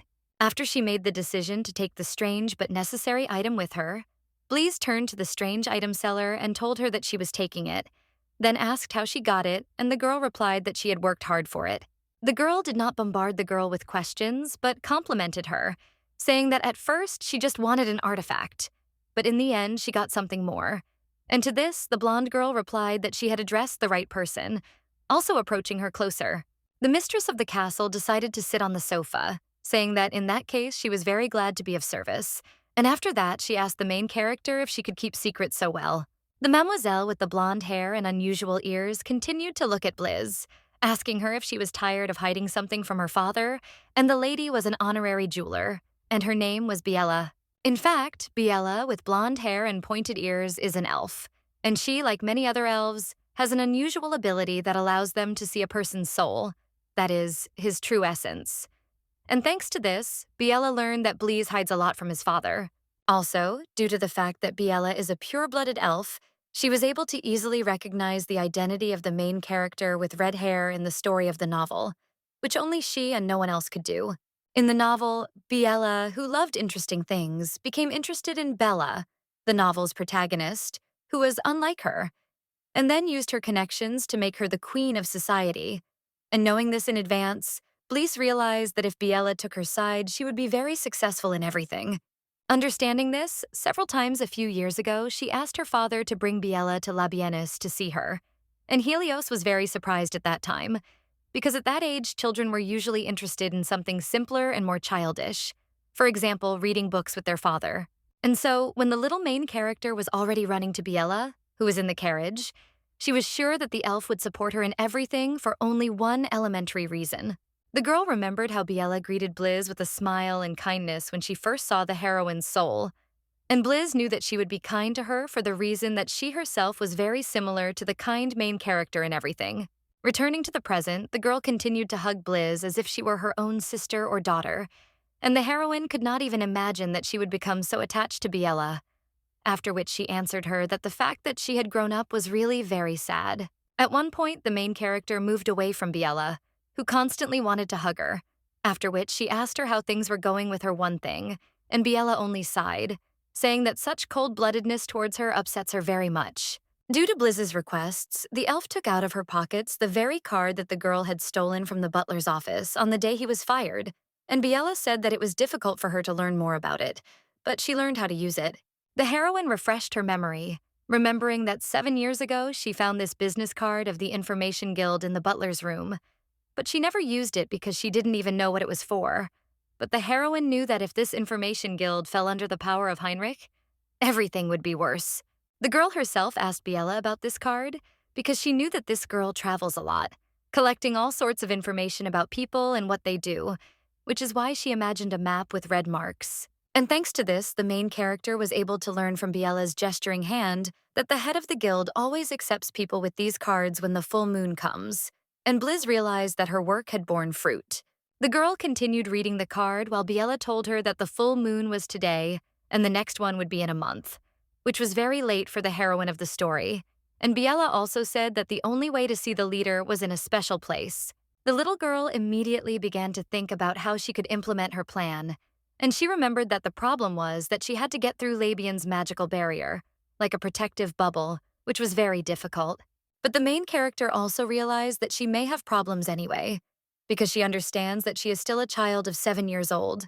So everyone may have many questions about who she is and what she wants, even with her capricious nature. Understanding that it would be very difficult for her, she looked at her colleague Biella with a slightly confused and feigned smile, asking her what to do in such a case. But the cheerful elf replied that she had already thought of everything. The kind girl told the protagonist that she already had a teleport whistle that would cause her to move to a designated meeting place, and that she also had a ring that would magically change her appearance. Biella explained to Bliss, who was imagining everything, that if she put on this ring, she would look like an adult. So she imagined herself with long hair, an adult. But the problem is that this is just an illusion. And in reality, her body will still be her own. The girl thanked her friend for such help, after which she bowed her head down, looking at all the objects. And at this time, her father and Helena were no longer nearby. And the heroine thought that she would finally be able to meet with the Information Guild. Bliss would have continued to think about having a chance to protect her family if it weren't for Biella, who was sitting next to her and asking her why she didn't ask her father about it, instead of making such a long journey. While the girl sat on the soft sofa and listened to her partner, Biella told her that her father could at any moment find out everything she would ask him for, and Biella did not understand why she was taking such a risk. To the surprise of the experienced jeweler, the main character replied that the thing was that an ordinary 7-year-old child would not even ask about such a thing. And Biella looked at the heroine as if she understood all her judgments. Clenching the fabric of her dress into fists, the girl also said that Biella, unlike everyone else, can see souls, and she knows that she is reincarnated, which is why she accepts her as such. Bliss admitted to her friend that in the case of her parents and relatives, they would not understand her, thinking that she was simply somehow different from everyone else, and this upsets the heroine of the story a little. The worried girl continued to tell Biella her worries that most likely the natives would be afraid of her power or think that she was a fake. But at that time, the elf's palm was already behind Bliss's back to hug her tightly. Hugging the little heroine of the story as if she were her youngest daughter, Biella told Bliss not to talk such nonsense, because Helios and Helena would always love her for who she was. To further reassure Bliss, Biella showed her her index finger with a smile and told her that she could trust her word and not even think about it anymore, because she could see her soul and already knew that everything would be exactly as she said. Her friend's sincere words encouraged the girl, and she felt that Biella became closer to her and more familiar, which is why she said her name sweetly, and Bliss is very grateful to her for always helping her. The girls continued to have a nice conversation about a variety of topics in the bright room, and Biella continued to encourage Bliss in everything so that she would not worry. And feeling this, the girl understood that she also wanted to help her with something in return. At that moment, she remembered the original plot of the story, where Biella had similarly become close to the red-haired protagonist of the novel, crying with her. And remembering this, Bleez wondered if everything would be so good if these events happened 10 years later. Bliz looked at Biella with a smile, thinking that she would help her after all, and since she knew the plot in advance, in the end she would give her a little hint about the person she was looking for. Meanwhile, in another duchy, the days also passed slowly and calmly, and the sky was clear and blue, illuminating the beautiful architecture of another castle, which was far from the main character's home. One guy, who surprisingly looked very similar to Biella in hair color and eyes, was shouting, apparently calling someone to find him, and the guy had an unusual short braid of hair on his face. It turns out that the servant called the one who was sitting under the tree and reading a book, and he told the golden-haired boy that he couldn't just ignore him, because he always accompanies him everywhere. The boy turned out to be Fabian von Gold, who is the direct heir to the Gold family, and the teenager continued to calmly read the book, shouting at his subordinate that he was late with his work. But the little gentleman still decided to get up from the roots of the tree, tiredly asking his guard if it was his fault that he could not keep up with him. But the fair-haired knight was a little hurt by these words. He turned back with a smile, saying that it was not his fault, as if he alone was to blame for this. The boy in blue clothes named Fabian is very unusual, because in history everyone says that he was born with a blessing from the spirits, and therefore he and his whole family have supernatural powers that allow them to get rich without even doing anything. The guy with the pigtail continued to look at his master, thinking that Fabian was also born with such a feature, thanks to which he would have several times fewer problems than others. However, in reality, the children of the Gold family were not the angels they were mistakenly thought to be based on their appearance, and suddenly, out of nowhere, Fabian reprimanded his subordinate by raising his chin high and looking down at him, saying that he was talking too much. After that, the boy, as usual, went to the guy whose name was Elaine, saying that he had already read everything that was written in the book, and now he might get bored, and because of this, he asked Elaine what he should do now. Elaine decided to lift the boy into her arms, after which she offered him to listen to a story about another duchy that was located next to them, and this immediately interested the boy, so he did not show up. The subordinate who was carrying the boy in his arms came to the empty bench while Fabian was telling him that it was time to tell him about the Duchy of Labienus, since he had already heard everything else, and Elaine said that in that case he would tell him about this family. After everyone sat down on the bench, Fabian began to introduce the Labian family to the servant's story. When Elaine told him that the Duke's 2 daughters had appeared at the banquet, and despite the fact that the second girl was born out of wedlock, there seemed to be a warm relationship between the sisters, and the Duke also took care of them. With a slight laugh, Elaine continued to say that little was known about this family now. But now everyone only talks about this family. But Fabian was interested in how the second daughter of Helios could remain so calm, which he asked the servant about. But Elaine was shocked when Fabian calmly told him that she, that is, the main character, an illegitimate girl, was useless in the family if she did not recognize her, and shock appeared on the servant's face. To Elaine's surprise, the boy spoke about this completely calmly, as if it were part of everyday life. And Fabian even explained his words, saying that if someone is useless, then he does not deserve love, and he said that his father tells him this. Because of this, Elaine couldn't help but remember the boy's father, Duke Adolf von Gold, who clearly loved to bully his children, and the boy understands that this is definitely not something he should say to his children. Elaine also understood that his father was hinting to the boy that he only valued him for his ability to bring wealth. So he looked at Fabian, sat on the bench, and understood that it was definitely not his fault, but his upbringing. To ease the awkwardness a little, Elaine asked the boy if he wanted to ask the main character about it personally.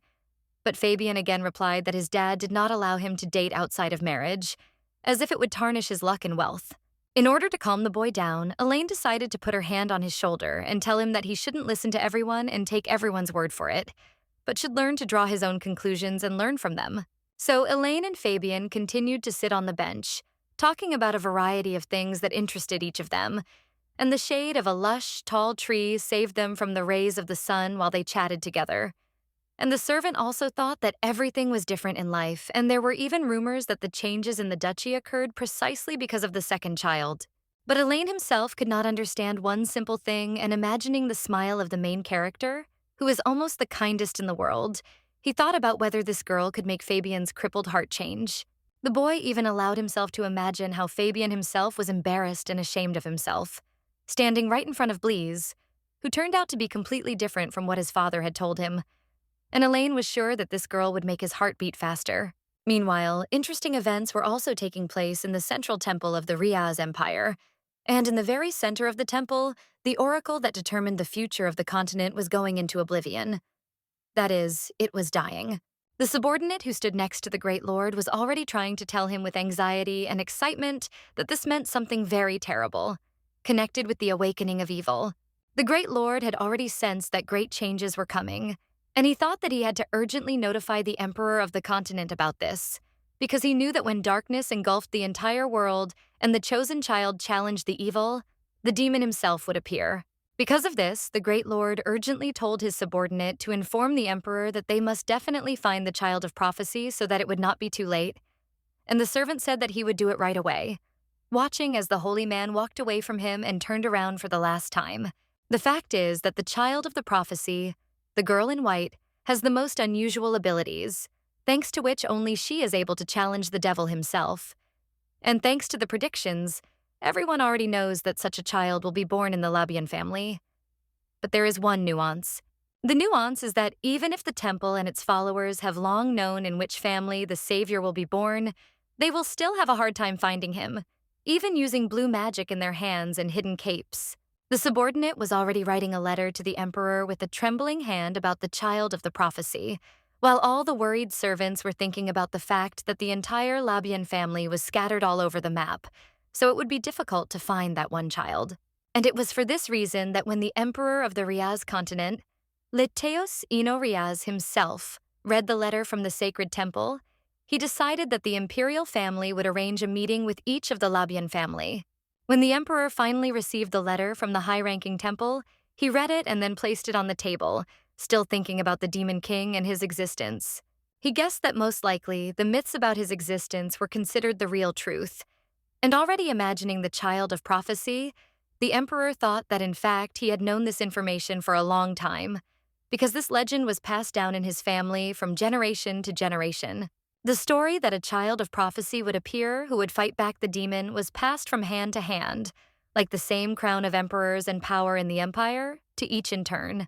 However, while imagining a certain green flag that symbolized the Ed family, the emperor reflected that due to the contradictions in the Labian family, he never thought that there would be an opponent of the devil in their family. But the emperor, imagining in his head the hand with Henry's magic, also did not forget about one important detail that everyone misses, taking into account only the child of prophecy and the family into which he will be born. While imagining in his mind how the now adult Helena was facing the decisive responsibility for the safety of everyone on the continent, the emperor did not forget that the one who would bring the demon into this world would also be from the Labian family. Even when the emperor was already in bed and drinking water, he could not understand why the one who would bring the demon into this world and the one who would run it away were in the same family, which was very strange from the outside. The emperor's thoughts became more and more intense as he continued to look at the interior of his bedroom and thought that this story had been passed down from generation to generation, so he thought that the truth could no longer be known. But since the prophecy of the Demon King's revival had been given, everything had changed. Looking at his reflection in a cup of water, the emperor realized that, unfortunately or fortunately, everything that was said about the Labian family was beginning to seem true.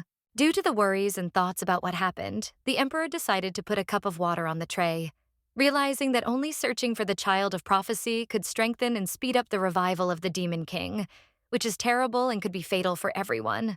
Looking at his room, where the emperor was alone with his thoughts, he realized that the child who would be the devil's assistant would also enter into some kind of contract for rebirth, which was also bad for the continent. The emperor was also curious about the service, and he looked at the cup and teapot, which had an exquisite white and blue color, thinking that he could not be indifferent to this situation, because it concerns everyone and even the whole world, which could easily suffer. The emperor immediately remembered his first and eldest son, Risol, who really couldn't stand up for himself, using all sorts of tricks for his own victory, trying to get support everywhere. Feeling the contrast, the emperor remembered his third son as if in a red magical fire, Eldian, who had recently told him directly that he would soon learn about his demonic sword and his grandiose plans. While the eyes of his son showed obvious madness and thirst for power, the emperor listened to his words, saying that he needed to arrange his disappearance and wait. And Eldian also admitted that his brother could not be trusted, even if he was his child. Because of all this commotion, the continent's emperor was thinking that all the talk about the demonic sword was making him very tired, and that taking over the empire with his sons, one of whom was supposedly already captured by the green snake of Ed, and the other one who preferred to act alone, was too hasty a decision. With such thoughts, the emperor himself got out of bed, walking around the room with a red cloth and looking at the tulips in the vase, and he thought that the main thing now was to find the child of prophecy, because this would help to avoid problems in the future. The emperor decided that he needed to send a message to the temple, thinking that the truth would cause great chaos in society, so he had to gather the members of the Labienus family so that no one would know the truth. So he ordered a servant to send a message to the temple. Meanwhile, the main character was already able to use the whistle and get to the teleportation point, while magic reigned under her feet and Blizz herself was in beautiful shoes, saying that everything went perfectly and she was ready to do everything she had planned. The smiling heroine realized that thanks to the big ring, she really looks like an adult and not like a 7-year-old girl, which makes her happy and also makes the cloud happy, which is next to her and spinning, happy only because of the cheerful mood of its owner. The girl was so happy with her magic that she didn't notice how, because of it, she walked right through a passing person whom she had forgotten to push out of the way, and the heroine thought that no one would recognize her that way. The man, who finally noticed something was wrong and therefore turned to the main character, not understanding what it was. But Blizz was already hiding her appearance behind a cape so that there would be fewer questions for her. After the girl left the man, she removed the hood from her head, realizing that she had to be extremely careful because the bracelet only changed her appearance, creating an illusion. The main character decided to hurry, passing by various barrels and carts in the alley, and Blizz thought that it would be best for her to hurry, because Henry could already force them to obey him. Taking off her hood, she looked at everything she saw, realizing that she should collude with the Information Guild to get all the information, and with these thoughts, she continued walking down the dark street. Clenching her hand into a fist, the girl also remembered that she was doing all this only to force the Information Guild to go over to her side, after which they would not be able to submit to Heinrich, and she would be able to obtain the necessary information, for example, about the Fabian mine. She adjusted her bag on her body, also warning herself that in the original, Heinrich had taken advantage of the guild's weaknesses and taken control of them, and he was a terrible person for taking advantage of the opportunity to make threats. Holding her bag tightly over her shoulder, she continued to walk towards the designated place, telling herself that the main thing now was not this at all, but how to quickly get to the meeting place with the guild during the full moon. But time passed and she still did not see what was needed, and only because of this, the main character anxiously looked at the business card that she found from the very beginning, not understanding why she was sitting and waiting for everyone, and she did not believe that Biella had made a mistake somewhere, just as she did not believe that the guild would not come to her. The lonely girl looked around as the cloud continued to fly next to her, and because of this, the heroine suggested that perhaps she should look around, since the meeting place with the guild might be different. With such thoughts, Blizz walked through the alleys without a hood on her head, while all the locals looked at her, as if they had never really seen girls like her in reality. A small, actually defenseless girl passed by, not very friendly because of their appearance, which was very terrible, as if they had been living on the street for a long time. The main character with long blue hair would have continued walking down the street and looking for the true place to meet, if not for a strange feeling that made her stop and the girl already wanted to turn back. As expected, the lady turned back because she felt something strange in the opposite direction that attracted her, and the protagonist realized that she had to go there and find out what was going on. As she crept closer to the place she was interested in, the girl noticed that several people were clearly mocking someone, and she heard someone clearly telling someone to surrender in a coercive tone. The main character noticed that the gang of hooligans were bullying not just a passerby, but a little boy, and he stood with his head down while all the men around him told him that he couldn't get out of here. Blizz was already thinking about how she could help the unfortunate boy who had the misfortune of ending up in this place. But while she was coming up with a plan, she noticed that the boy himself was smiling suspiciously widely. Because of some fear and shock from understanding who was really in front of her, she even hid behind the wall of the house, not knowing what to do, and she was very confused, not understanding how they could meet here and why fate brought them here at the wrong moment. But while the main character was worried and did not know what to do, the boy she knew and who showed everyone his sly smile already wanted to act, and he told the offenders that only they were in danger now, not him. From the voice and manner of speech, Blease firmly understood that in front of her stood Eldian Shenriaz, the third prince and pretender to the throne of the emperor. And in the original novel, he is the main character who will lead Helena down the path of evil and bring disaster and ruin to the Labian family. Thoughts immediately flashed through her mind that her entire plan could easily be torn to pieces like some kind of fabric, because the one she avoided the least was still appearing. Hers. And at such an inopportune time. In fact, Eldian is the one the main character least expected to see here, especially at such an inopportune time. And she became even more worried, not understanding what to do in such a case. And yet the girl decided not to take risks, because she quietly got up from her seat and walked in the other direction, thinking that she needed to leave as soon as possible before anyone from that company noticed her and did something bad. But as it turned out, that was not all. And while Bliz believed that she could leave quietly, Eldian spoke as if he saw her. And then he said to someone, "Does he think? Like he doesn't know that you are hiding something?" But the hooligans did not understand the question, so they asked the boy what he was saying. The bandits told the teenager not to talk nonsense and not to mess with their heads, but Eldian only responded by releasing his caustic red magic, forcing the men to shut up, and he said that he was not talking to them at the time. While the bandits were getting their necks kicked for their manners and bad manners, Eldian went to the place where the main character was, and he even turned his head with a grin, asking her where she was going in such a hurry. The little boy even took off his hood, appearing before the main character without it and showing his light but sly smile, as if he knew her secrets and true intentions perfectly well. With his hand, the boy forced Blease to remove his hood as well, and the main character turned to him with surprised eyes in surprise, while Eldian continued to ask her if she was the killer hired by her brother. But when the third prince realized who was standing in front of him now, he was stunned, because until the last moment he thought that it was an ordinary villager or a local who wanted to harm him, but not a beautiful, frightened girl. The main character was no less surprised because she looked at him with surprised eyes and with some fear that she was exposed and she does not know what to do next, because Eldian just saw her real, without magic and the illusion of an adult. Eldian still hadn't let go of the heroine's hand, but held it as if he wouldn't let Bliz run away so easily if she wanted to.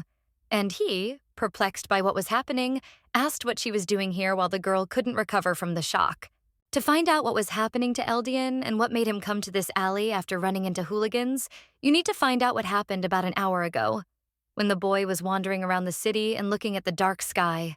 He looked up at the sky with the stars, and also looked around as many times as he needed to make sure he wasn't being followed, and then walked to the designated place to meet with the guild leader. Eldian needed the Information Guild in order to find out all the secrets and mysteries of the empire that the guild kept for itself, and in order to meet with the head, he tore up the business card to then throw it on the ground for the ritual. And as soon as he did this, blue glowing circles instantly appeared on the stone road, which only meant that one of the guild representatives would now appear before him. As soon as the torn business card fell to the floor, a strange man with long red hair and a bunny mask on his face appeared in front of the boy, and the suspicious man said that he was very glad to meet the boy. In addition to the fact that a masked man magically appeared in front of him, Eldian also noticed that the place around him had changed, and he was no longer standing on the street, but was in the office of most likely the Rabbit Man himself. When the third prince of the empire asked the masked man if he was the head of the Information Guild, he nodded approvingly, and after that, the boy continued to look at his colleague and was surprised that the head looked so young. However, Eldian quickly calmed his thoughts about the supposed age of the guild leader, realizing that if a person does his job well, age does not matter here. And looking at the desk, Eldian said that he would get to the point. The boy looked at his interlocutor with determination and told him that he wanted to fake his disappearance, and he also added to his words that he wanted everyone to believe it, after which he asked if it was possible. The guild leader answered briefly as he raised his hand, pointing his index finger at his head and telling the boy that it was not at all easy, since he would have to interact with memories. Eldian clenched his hand into a fist when, after so many unnecessary words, the guild leader told him that his plan was quite feasible and everyone would be able to believe that he had disappeared, which was exactly what the boy needed. Suddenly, Eldian went deep into his thoughts and remembered himself in an expensive suit, and realized that now that he could use the power of the demonic sword, he was not entirely sure that he would not go crazy. Imagining magic and light seals in his head, Eldian realizes that in order to learn how to control the sword, he needs to train a lot. But Helios promised to help him with this, and he also knows that the training must be completed to maintain his sanity, because Labian's cleansing magic is able to tame the energy of the demonic sword. Eldian's game is like a card game where you can win or lose with a snap of your finger, because he remembers that the training period lasts less than 3 years, and he is going to get the demon sword for this. Eldian can't forget his father, the Emperor, who was recently troubled by other news, and he remembers looking at him, thinking that he didn't want to stand out from the start. So he decided to fake his disappearance. And the guy realized that his disappearance would not be that difficult if he did a trick with people's memories. Meanwhile, the head of the guild herself had already told her client that the more people there were who were difficult to reach, the higher the price and service would be.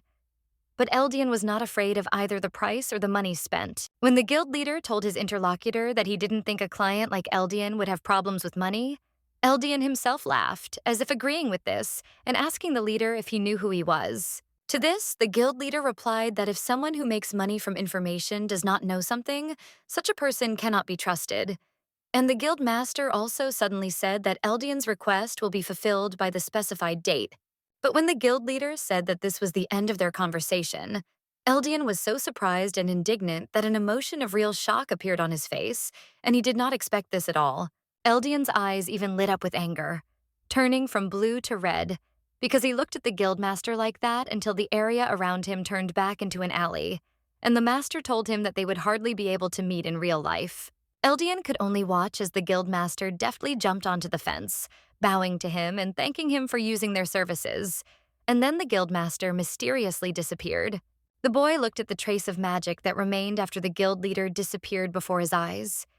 And then he was silent and thought about how he still wanted to lure the guild leader to his side, even by force. But was he really in a hurry with this? The boy's gaze became even more serious when he began to suspect something, and he asked out loud if the head of the guild had already made an agreement with someone if he was behaving so strangely and suspiciously. The white-haired, serious-looking guy could only remember the office where he had talked with the guild leader and think about how he really wanted to manage the guild, but he couldn't because he lacked the power of the demonic sword. Covering his face with his hand and adjusting his snow-white hair, he thought that he should return to Helios now and settle the issues regarding the demonic sword without thinking about the guild anymore. The boy decided to make this decision because there was nothing much he could do about the Information Guild right now, but he had to make sure that it didn't fall under the control of Ed, who was like a snake swallowing everyone into his hungry mouth. Eldian wanted to calmly go about his business, holding his head and pulling his hood over himself, but then he heard the very same hooligans who decided to pester him to rob or beat him up. But the guy remained calm.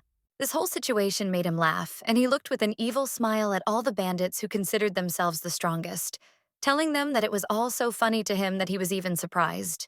Lowering his hand and looking at all the bullies that stood in front of him, the boy said that no one even let him catch his breath, not leaving him alone for a minute, and then his dark blue magic began to work. It was at this time that the boy was noticed by the main character, who from the very beginning just wanted to see what was happening in that alley. And while Eldian looked at the bandits as if they were pawns, she angrily followed him with her eyes.